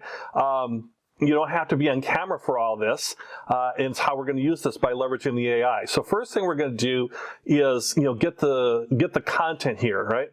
So here it's got the outline, it's got the script, and it's going to give you an example of this, right? Now how the outline could be transformed into a script, right? So sure, here's a basic outline for a script on how to lead a meeting, and then it's actually turned it into a script, basically, where it might not be exactly what I'm looking for, but it's good enough for our purposes here. All right, so nice little good script. It says, have a great day. Isn't that nice? It's very friendly. All right, so let's say I'm going to copy this. Like here's a basic outline for a script on how to lead a meeting, right? So I'm going to copy this, and I'm going to go into a program called Descript, right? So this is more AI stuff. This is a company called Descript. They have a free version. They should still have a free version. If not, they have paid versions too. And I'm going to title my video. Now I'm going to edit and create my video. I'll call it just leading a meeting, right? Training. And then we'll have some final output as far as a video. I can just start writing, right? So I'm just going to copy paste this all in as far as what I did. Got to type there. There we go. And so everything I had from ChatGPT has now been input in there, right? So here is this is now my canvas. This is now a video. So you can see the timeline at the bottom here, but I don't have to be an expert in video editing. This is text-based, right? So from here, I could, maybe break this up into sections or add different stuff. I'm going to keep it real simple, and we'll just have it where you can now add things to this video. So let's say I want to add from their library of videos or images. Maybe I want to have an image of a meeting, right? So we're going to have an image of the meeting, and the video is going to play over this image. And this comes with a lot of different video images. Maybe we like this one. Somebody's leading the meeting. And now if I click on that, it's going to basically download this media and insert it. So I've taken the text from ChatGPT, put it into a video editing software, which is the Descript. It's not based where you have to have a lot of editing skill. You can just edit text out. Like if I just wanted to take out some text, I could just delete it. So basically I'm editing this, but I have no thing recording here, right? You might be like, well, that's great. I have my text, my script. I have a cover image, which the voiceover can play right over this. I can easily actually adjust this in the program. This is just more of the program stuff to fill up my full canvas so it shows full screen once we produce it. And then this is where the AI comes in, right? So see where it says speaker here, I can choose like stock voices, and these are all individual stock voices in here that I could choose from that are already recorded, or I can do what's called creating my own voice. Well, it's called creating my own voice, but basically if I send them video files or audio files of me talking, it can create an audio file that'll know millions of words and stuff on the paid version. 3,000 words, I believe, is on the free version of my own voice. So this is a voice I've created in Descript of my voice. So if you were to listen to this, you would hear, my voice talking. And is it a little robotic? Yeah, it's a little robotic for now. It's not terrible, but it's a little robotic. So in the interest of time, I'm not going to show you how to export the video and all that. You might not need to do that. But here's a simple way where I created when I wanted to say like a script, I could read that into a camera, just like with a teleprompter or anything. Looks like your local news. I could put it in an editing program like Descript. And then with Descript, they have the AI that basically transforms a recording of me into a recorded voice that then can be applied, no matter what I'm saying, and just adapt it to the individual words that are written there. So there's a merging of AI, ChatGPT, and video editing as well. OpenAI, which of course makes ChatGPT and maintains it, has another service called DALL-E 2, and that helps take things and creates pictures or images. So using artificial intelligence to create custom, brand new creative type images. So let's take a look at that, because it's kind of a similar concept, but instead of being text-based, it's more image-based. So I'm over here at openai.com/DALL-E2, DALL-E-2. There will be new versions and of this coming out all the time, of course, as well. And so this is DALL-E 2, and you can see here it says it's a new AI system that can create realistic images and art from a description in natural language, right? So you write and type in natural language, and it's going to create art out of that. Just like we created a blog or a written type of thing out of ChatGPT, this is where you can create custom art. And let me show you some of the examples of stuff they have here. So you would type in, let's say something like an astronaut, and you want the astronaut to be riding a horse in a photorealistic style, right? And so here we have this, you just type that in, and then this comes out when you're using DALL-E. It comes up with an astronaut riding a horse in this style. And you could choose different styles of these horses, based on what you type in there, right? If you're typing in different things, it comes up with different versions. So it can also expand the image beyond what is the original canvas. So I believe this is the girl with the pearl earring, a famous pearl earring, famous art.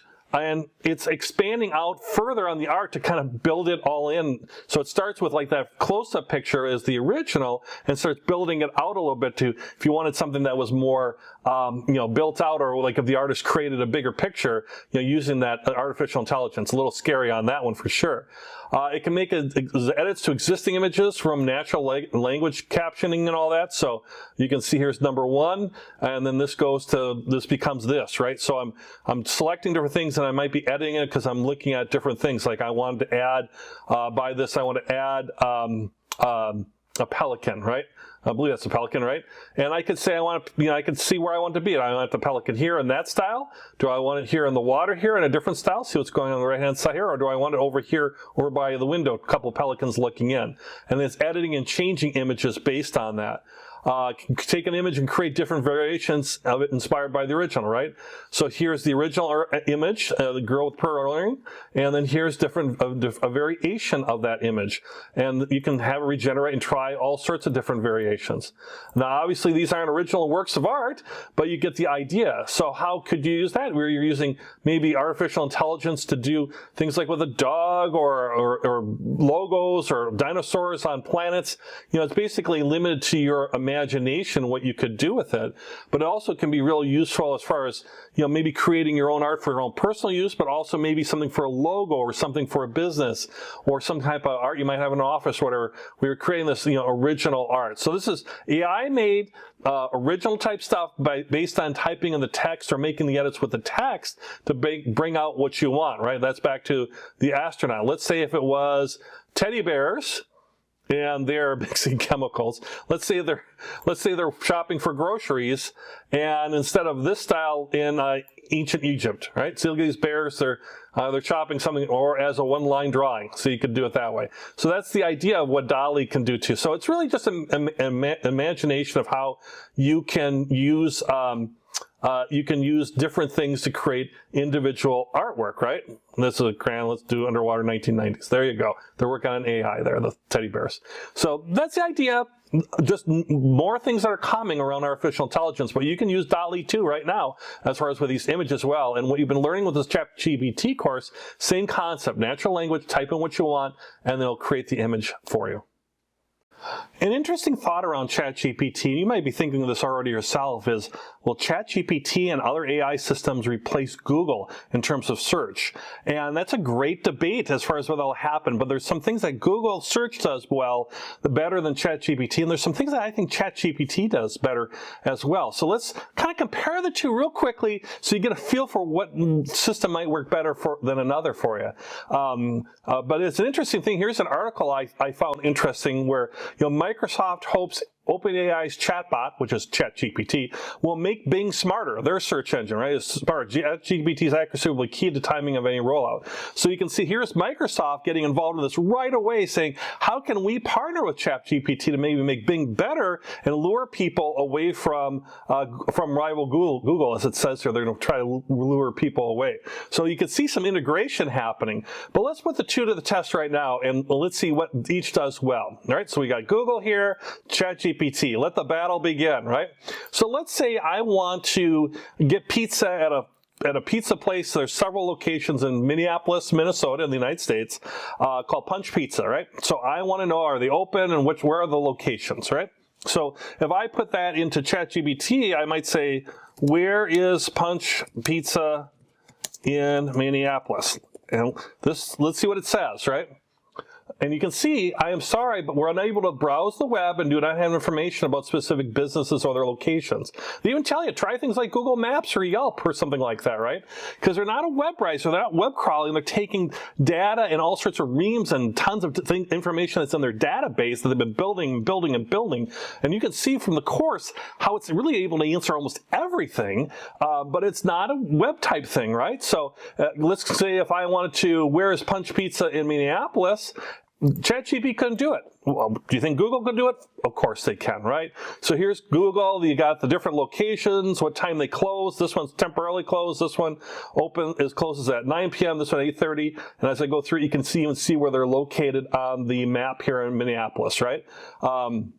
And then if I wanted to know what was in the, types of pizzas they serve or more information or go to their homepage, that's where Google really shines in terms of that type of search, where ChatGPT doesn't. It's not a web crawling, web search type thing. Who knows, maybe someday it will be. So there's always still going to be a place for search like that. But if I put in, let's say, what is Neapolitan pizza and how different than deep dish. All right, these are different types of pizzas. Deep dish, right? And I didn't really get close to spelling that right. There we go. All right, so ChatGPT, this is where ChatGPT would shine. I'm not, this is where I'm kind of getting that information. Also, Pizza Napolitana is from Naples, Italy. I have been to Naples, Italy. By the way, if you get a chance to go to Naples, it's awesome. Go to Naples. Pompeii is not too far from there. You can go to Pompeii. So there you go. There's my here's my travel guide. Go to Napoli and have real Neapolitan pizza. You'll be glad you did, right? And it talks about it's thin and soft with a puffed up edge and all sorts of stuff. And then deep dish pizza, by the way, is this, and real famous in Chicago, all that kind of stuff, right? So I'm getting all my answers.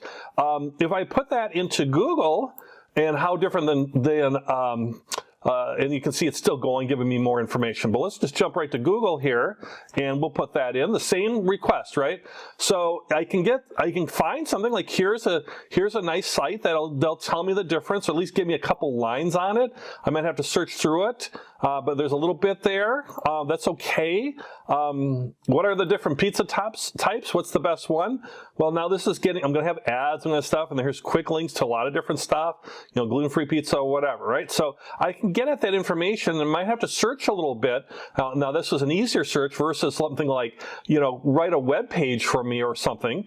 You can see how this does this real well. Like if I ask Google, like, create a tweet for a pizza restaurant, right? I'm going to put that in, and is this just going to give me information like 8 ways you should be using Twitter for restaurant marketing, and you can read an article and you get ads and accept all cookies and all sorts of stuff. A lot of extra filler, all sorts of things, maybe some things to try to sell you stuff, Twitter marketing for restaurants, but it's not really creating the tweet. It's just giving me lots of information or whatever. Whereas if I did that, of course, with ChatGPT, which is more like conversational type thing, if I put that in, create a tweet for a pizza restaurant, not a lot of information, but then I get the come save your crowds for your cravings here at this pizza restaurant, made fresh. You even got hashtags in there, hashtag pizza, hashtag foodie, hashtag yum, yummy, yum, yum, right? Stop by tonight or order online, right? I mean, they know nothing about my pizza place, but you can see I've already got it kind of started where I'm reading all these articles and all sorts of things. So really what I'm trying to say is there are places for both. However, I think ChatGPT is going to make a tremendous amount of inroads in on Google. If I was, part of Alphabet, which owns Google, I would certainly be concerned. I would be concerned that Microsoft Bing is starting to integrate ChatGPT. Would not be surprised to me, maybe at the time you're watching this, that Google is starting to do things. They're already doing things with AI. Google and Alphabet is already doing AI stuff. It's just a matter of would they integrate maybe with ChatGPT as one example. And I would be concerned. I mean, think about like YouTube. YouTube was this big dominant force. Then you had, and then you had TikTok, and so TikTok has taken a lot of market share away from YouTube, as an example, right? So I think they'll both be space for both, but it's going to be interesting to see how this turns out. So a very, very interesting thing to be maybe watching. Either way, we're the winners, right? Especially if this is kind of free or at least ad support or however it might be done. ChatGPT is going to be charging at some point. I just feel it's going to happen. Who knows what will happen with Google? They've been free running ad-based. They've been struggling with that recently. So, all that would be more about thinking like, how can we benefit this? How can we benefit from this? But if you look at these use cases I've been sharing with you, depending on what the cost is, I certainly would be willing to pay money for the ChatGPT because it's made a great difference for me in terms of my own productivity and knowledge and all sorts of things. So I'm a big believer in it. It's just a matter of how much they might charge someday in the future. But there's space again for both Google, ChatGPT, and even Microsoft Bing. Okay, so let's talk ethics a little bit, because this course is all about doing things in an ethical manner to ways to increase your knowledge or your productivity leveraging ChatGPT. But you probably can look at this and say, and this is a big concern out there, like, well, I'm writing a blog post, I could just have ChatGPT do it and just copy paste. Or even worse things, and you may have heard of these things like for college or university applications or writing papers in school. I could just do enough questions in ChatGPT, and if they wanted me to write a paper about ancient Egypt, I could do it. And it might be a pretty good paper, for example, and not do any of the research, not do any of the work at all. I mean, wouldn't that be terrible? Or certainly lying about different things. So with the ethics part of it, it's the originality and the creation, the stuff that you do, and how you take this and maybe make it your own and add in more to make it unique to you. That is real critical. But there's certainly definitely an unethical component, just like really anything in the world. I mean, there's a lot of great things about cryptocurrency and Bitcoin and blockchain technology, for example. But then there's the dark side too of laundering money and supporting terrorism and all that as well. And fake accounts and losses related to that. So that's the dark side. There's a dark side to ChatGPT as well, and it can get real dark. I'm going to show you an example here how dark this could be. Right? So this is not what you do not want to do this, but let's say this is what somebody could do. So if I'm over at ChatGPT, and let's say I want to write an essay about, and I want to apply to university, I want to write an essay, right? I can ask it to do that, and I could make up all sorts of stuff. Let's say, write a college entrance essay about me. We'll call me Steve Smith, just to have something. And let's say I was on the swim team. In fact, which I never was, I'm not a great swimmer. In fact, I was the captain of the swim team, valedictorian, and let's say I overcame something. Let's say, I can't spell valedictorian. Valedictorian. This is why I'm not the valedictorian, right? Maybe they'll figure it out for me. And let's say also I overcame something, I missed a year of school due to a rare disease, but overcame it. Make up your own disease there, right? All right, so let's see. So none of this is true, by the way. We'll see what it spits back here. But none of this is true. I did not have a rare disease. I was not the valedictorian. Come on, see how highest grades in class. You'll fill in valedictorians. Again, why I was not the valedictorian. Hey, I got good grades in my school. I have an MBA, ran a 3.95 out of 4. I'm doing okay, but can't seem to type or spell. So this is what we got here. This is all fake. It's all a lie. What would ChatGPT do? Now let's talk ethics, right? Dear Admissions Committee, my name is Steve Smith. I'm running your prestigious university, so that's a little, I was the captain of my team, and I consistently earn the highest grades in my class. Oh, I believe that drive and determination, that I have the drive and determination to succeed at university. Do I? I don't know. One aspect, I have been tested, strengthened over the years of my resilience. Oh, I'm so resilient. During my junior year of high school, I was diagnosed with a rare disease that required me to miss a full year. It was difficult and trying, but I refused to let it define or hold me back, right? With the support of my family and coaches, I was able to overcome this obstacle and return to school stronger than before. Man, this is pretty motivational. I wish it was true. None of it's true. In addition to this, on the swim team, we just add in stuff. I did community volunteering. I helped with charities, fundraising events. Maybe I could make up a charity or two I did. Maybe I helped like kittens who were lost and needed to find their way home. I don't know. And then it's, wraps up. I encountered my determination, resilience, commitment to make a difference will make a valuable addition to your community. Thank you for considering my application. I just wrote a college admissions committee application that's pretty good. That's pretty good, actually. That's all a lie. It's all based on lies. So please don't do that. Don't do things based on lies. Bad karma, it'll come back and get you. But you're going to see a lot of stuff about artificial intelligence, and there's always bad actors and bad people out there who are going to use this to their advantage and do things like this. And so organizations, you're going to start seeing a lot of things in the news is how do they combat this? How do admissions committee combat this? A lot of committees are saying we're not even going to ask for college essays anymore because we know that they could be all fake. They're like writing papers in school or term papers. There's ways to see if somebody bought a term paper online, and maybe they'll come up with ways with this, but you can write something a little bit more original with ChatGPT, add in a little bit more unique stuff, and you've really done little work and you haven't done the studying. That's going to hold you back in your life, by the way, but it's a problem people are facing. So with that, don't do things unethical. If you think it's unethical, it probably is. And think about GPT as a tool.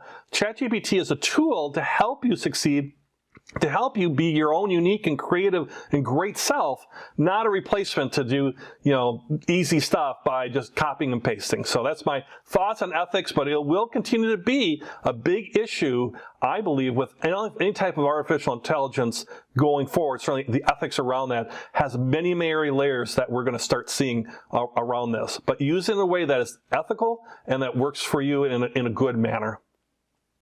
So ChatGPT can do all this truly amazing stuff. It's truly, truly amazing, and I love it. And it can do all this great stuff. But there are some limitations. Nothing's perfect, right? Particularly in the AI world, right? So let's talk about a few limitations of ChatGPT to be aware of. One is it's based off a database, right? It's collecting all this information from different written things, from different sources, and pulling this all together, right? So it's an extensive database. It's massive, but it's more related to the database as opposed to like web crawling or something like that. So, so ChatGPT might have some things where it might be missing pieces from their database. I've never run into anything, by the way, where I've asked it for something and it just didn't have anything. But it might have some differences between, diversity of languages or experiences or cultural diversities. So sometimes those responses might not be in the context for you as much as maybe for somebody else. That can happen, or that's a potential limitation or is a limitation in ChatGPT. Also, ChatGPT is all about machine learning, right? And algorithms teaching the machine keeps learning, and it's trained by the data that's given. So, if the data that's given to it is biased, or more so if it's like faulty or incomplete, well, then the training model around ChatGPT can be, a little bit limited too as well. And then also it's very resource intensive, right? It pulls from a lot of resources. It's, when we see it and it comes back with answers so quickly, it takes a lot of resources to make that happen. So certainly right now there might be some limitation for like mobile devices or low power devices or things like that. So do be aware that because it's resource intensive, try it yourself, try it in different, whether it's on a desktop or a laptop or whether it's on your mobile device, try it in different ways, but understand that could be a limitation potentially because it's very resource intensive to give you all this great information. Also time, the timeline, the more recent timing and all that, right? So, it's not designed to give you coverage or things about most recent events. It's usually going to be maybe a year, maybe a little bit more in arrears, or you're looking at data from, a year back. So, which if something's more evergreen, like, how do I achieve work-life balance, or how do I debug this piece of code, or how do I translate this document into something I can read? It can do all that. Those are more evergreen things versus something that's more time-related. Like if I want to say, if I ask ChatGPT, what's the current schedule for the English Premier League, as far as football, soccer, whatever your country you're from, it's not going to be able to tell me that current schedule that's active today. It could go back and tell me stuff about the English Premier League or some things about rules or whatever it might be, but it won't have that most current information. Or is my favorite restaurant open? If I, like you could do on a Google search, and I could say, this is where Google can be better than ChatGPT, and we have a lesson around which is where do each one fit. But like for Google, I can find my restaurant and I can see what hours they're open, where ChatGPT can't give me that current data. And then lastly, two last things real quickly. One is cost. Right now it's free. That could change. I could be saying it's free right now and it's now pay. I don't think I'll update this lesson just for that. I'm just going to say it's free now, but I wouldn't be surprised if there was a paid version or however that works out. Maybe there's ads that go with it. We'll see how that plays out. But right now it's free, and it's because it's in beta testing and all that, and it's really a great tool. There's no ads on it, and there's no cost to it. Don't be surprised that changed. So if you're watching some of the videos and things like, hey, where's your ads, or how much does that plan cost? That's something that's coming. This is early stuff that's going to give you everything you need to be successful with it. But understand there's no there might be costs later down the road. And then lastly, it's not designed. It's AI, so it's not designed to give you real creative or original thought. This is where us as human beings come in, and yay, human beings, right? I love ChatGPT. I like human beings a lot better, because human beings provide that real creative or original thought. ChatGPT can provide outlines, they can write blog posts, they can provide a lot of information, but we have our own original types of thoughts.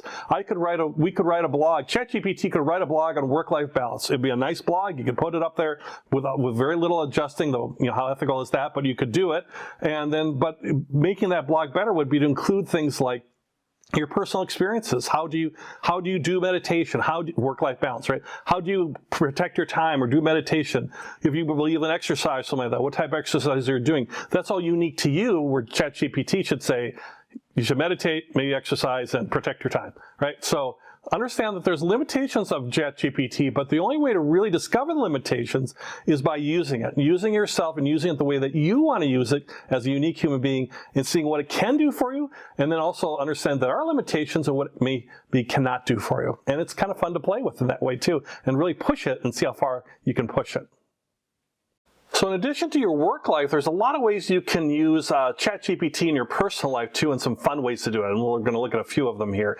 One we're going to look at is, and this is true, I had to really do this. I needed a gift idea for my wife, and she had just really got into gardening, is new into gardening, really into gardening. And I have no idea about gardening. I have no idea what to buy her. I'd buy her a rake or something terrible, maybe some, who knows, like a little hoe or something that's just boring and dumb. So I didn't know what to get her, right? But she was watching some videos and things, and she's talking about how, there's this really cool Japanese gardening stuff. And that's all I know, right? There's cool Japanese gardening stuff. Where do I go with that, right? So I go to ChatGPT, right? So let's say I go to ChatGPT and I put in here Japanese gardening knife or Japanese gardening tools as a gift. Right? Let's put that in and see if I can start narrowing this down to get some ideas of stuff. They can be thoughtful and practical, and here's some stuff, right? There's bonsai scissors, a hori-hori knife. This looks interesting. Versatile. That's actually what I found, was it was versatile tool used for planting, weeding, and dividing plants. Because she's always complaining about all the work she has to do to put in stuff for her plants, and whether it's weeding them or putting in new ones. And all this sounds like this hori-hori knife can do everything. But I have no idea. It gives me a little description on what a hori-hori knife is, but I'd like to know more. Like maybe I could type in and go deeper, see if this is the right gift. Like how do you use a hori-hori knife with examples? I like putting there with examples, right? And I'm just really trying to see, is this the right gift for my wife, right? And so it then talks more here, and it breaks it out in more detail. So then when I give it to her and she says, well, what's this? I can say, oh, it's a hori-hori knife. It's really good for planting. It's great with planting. You can also use it for weeding. Do you got plants to divide? It's really good at that. I think it's really great for cultivating soil too, or transplanting, moving plants over. I just really care about you, my wife, and I really want to understand what you're doing. And so I think this hori-hori knife, Merry Christmas or Happy Birthday, here you go, right? It was her birthday gift, right? And then I sound really smart because now I know about hori knives. So I got her a hori knife. Now, what I didn't know is if you look at a hori knife, these look like they're dangerous, right? They're sharp edge. They got a razor edge. They've got a serrated edge. It's got depth and all that kind of stuff on it too. I mean, these things look like husband killers to me, right? I don't know if this is the best gift. Don't make her mad, because the hori knife could be turned on me and not on the plants. But here was an idea where, just for fun, I used ChatGPT, and I got her a great gift, an unexpected gift. I didn't tell her it was ChatGPT. Actually, later I did, and she's like, "Oh, the ChatGPT stuff, huh? Okay, oh." But she still loves her hori knife, and hopefully I'm pronouncing that correctly. If I'm not, sorry, I'm not a gardener, right? But I just knew a little bit, like, oh, she was interested in some type of Japanese tools for gardening. From that, I could get to gift ideas. But I could start about just gardening tools, could have started broader that way. But by narrowing it in and giving ChatGPT good information, I was able to get a nice gift for my wife. So that's a fun way you can use ChatGPT too. Another fun way you can use ChatGPT is to write music with it. I mean, if you can write blog posts or articles or reports and boring, reports for work or whatever, business cases, maybe you can write something fun, like write some music, right? So at least, and again, you're going to be your own creative self, but we're going to use ChatGPT to see if we can kind of start get us started here, get the creative juices flowing. So I don't write songs for a living, never written a song in my life. In fact, I've never used GPT for this either, but we're going to do it right now, and we're going to live on the edge and see how it goes here, right? So I'm going to go into my ChatGPT, and I'm going to say, I'm going to be real nice because I've never done this before. Please write a song for me, right? And what do I want the song to be about? Let's say it's a children's song. So we're going to make it a fun little children's song, right? And it's about a cat who runs. Who gets lost, but finds his way home to his mother in the end. All right, this is like Beatles stuff here, right? This is like the Beatles, Rolling Stones, Taylor Swift, whoever your favorite artist is. Please write a song for me, children's song. So it's going to be a children's song. It's about a cat who gets lost and finds his way into his mother in the end. So that's all I got, right? Is this going to write me a song? Let's see what it does. Certainly, here's a song I've written for you. What? Verse 1. There once was a kitty cat. He loved to play and chat. Oh, lovely. He roamed the neighborhood all day, but one day he lost his way. And then the chorus, right? Oh, kitty, kitty, don't you stray. Find your way back home today. Your mommy is waiting. She'll be glad to have her little kitty back. And then you do the verse, and then you do a chorus, and there's another verse, and you do a chorus, right? Not bad, actually, for a children's song. Man, this is a children's song, right? So this is, I don't know, surprisingly good. I could, and because it's pulling from data and stuff, it's not plagiarism. I'm not copying another song, but I could do this as a kid's song, and this is what it came back with. So that's kind of clever and cool, nice little kid's song, right? So now let's say, can you make this an adult rap song? All right, so we're going to go from kids to rap. I mean, I'm pretty good where we're at here. I'm not sure if this is going to change much. I could have regenerate or whatever. But certainly, here's an adult rap song. Oh, hopefully there won't be any language here. I'm a kitty, yeah, that's me. Living life wild and free. I roam these streets all day and night, but one day I lost my sight. Oh, kitty, kitty, don't you stray. Find your way back home today. Your mama is waiting. She'll be glad to have her little kitty back. Peace. All right, so that was awful. So first off, the writing's good. My singing and rapping is awful. And how uncool is it to rap in like a suit coat? No.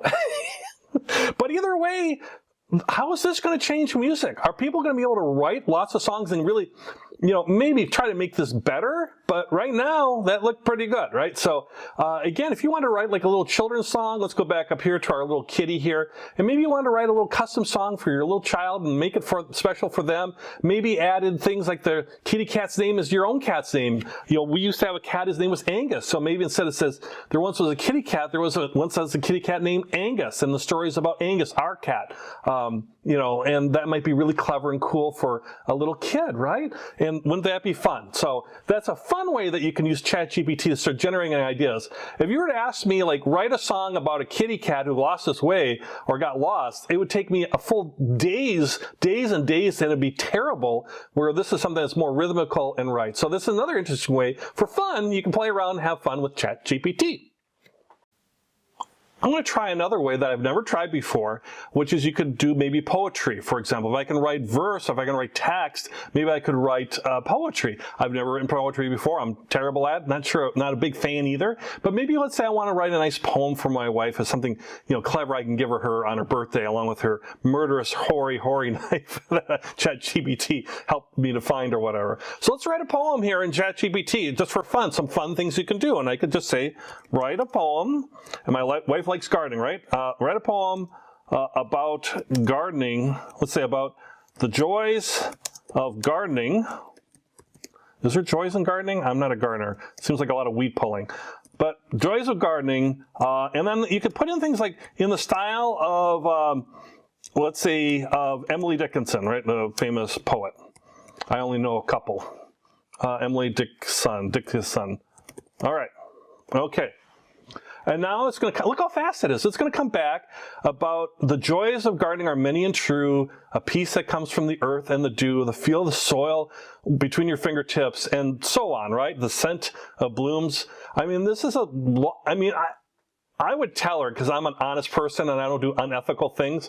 But if you're not an honest person, you want to just take this all for your own and say, oh, Helen, my lovely wife, I love you so much. I wrote a poem for you, and it's about gardening.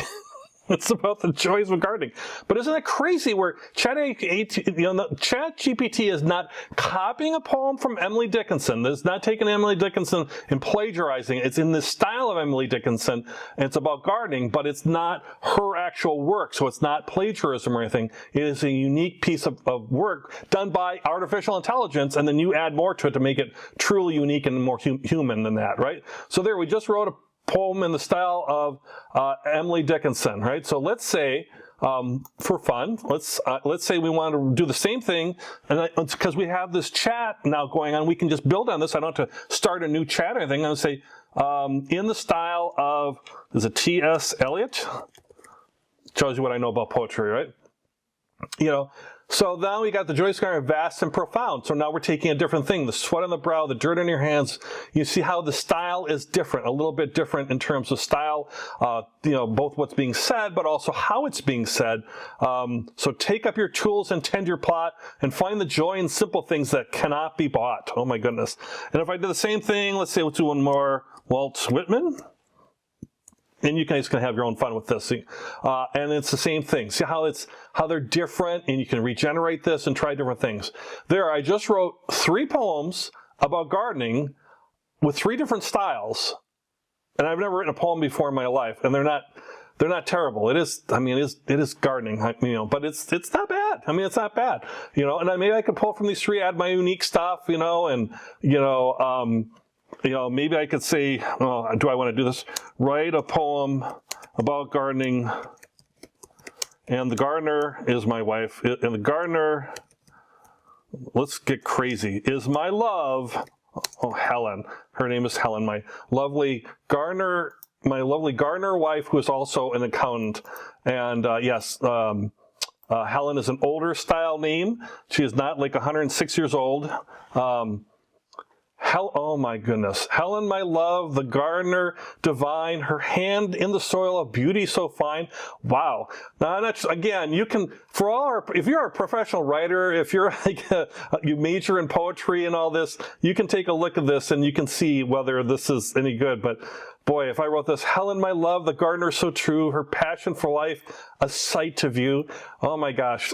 She's either going to love it or be thrown up at this point. So, but I'm just trying to show how you can have fun with GPT-2. And really the limitation, the biggest limitation besides the database on it, but the biggest real limitation is your imagination. If you can imagine like writing a poem for your longtime wife, the love of your life, who is a gardener divine, and create a poem with no experience, I don't know, I think that's pretty cool and maybe worth a look, and maybe having fun with it too. In addition to how you can really help you be successful at work, and that's the real key thing. So have fun with ChatGPT as well, in addition to using it in both your work life and your personal life.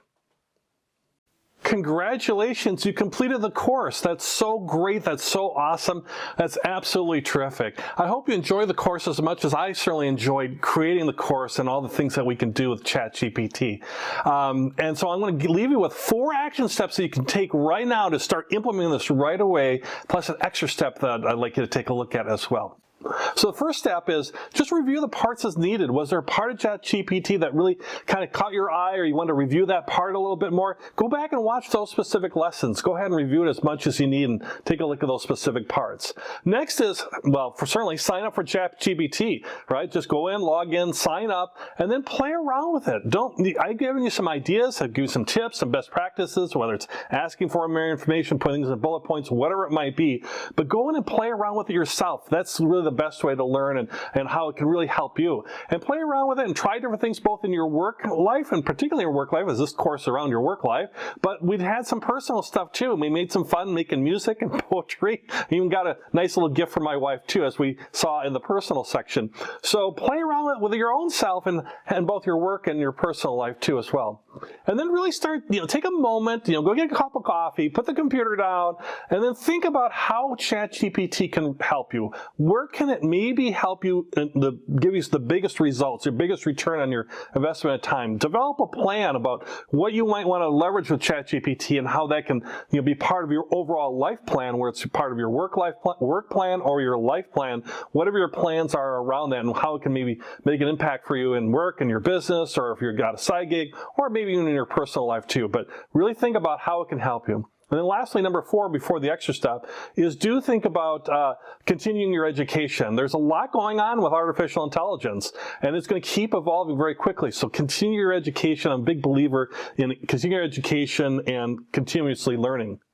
In fact, I have a lot of courses on Udemy, so if you'd like to take another course from me, easiest thing to do is just type Steve Ballinger, or autofill actually, but just type my full name into the Udemy search bar and all my courses will come up. And I have courses around business courses, like around leadership and management. I was in management for over 25 years. A lot of time management and productivity type courses to help you better at work. And then also I have a passion around investing. It allowed me to retire early, be semi-retired, and create Udemy courses. So if you're interested in like stocks or bonds or cryptocurrency, real estate, whatever it is, I've got a lot of different investing courses can help you there as well. Love to see you in another course. Just search for me by typing my name into the Udemy search. And then as an extra step, or maybe more of a favor for me and other students, hey, please leave a review. Go to the tab at the top where it says rating and leave a review of the course. You can leave a message if you want, or just leave a star rating. That would be great. I'd really appreciate it. So do take a moment and leave a star rating, or leave a review rating. That would be wonderful if you could do that. And then lastly, to wrap up the course, to complete the whole course, my last thought for you is I just want to say thank you. Thank you so much for spending the time with me on this course. As I said, I enjoyed making this course. Hopefully you enjoyed it as well. And certainly think about the ways that ChatGPT can help yourself or help you. But I just want to wrap up the course by saying thank you. Thank you so much. And I wish you all the very best of luck.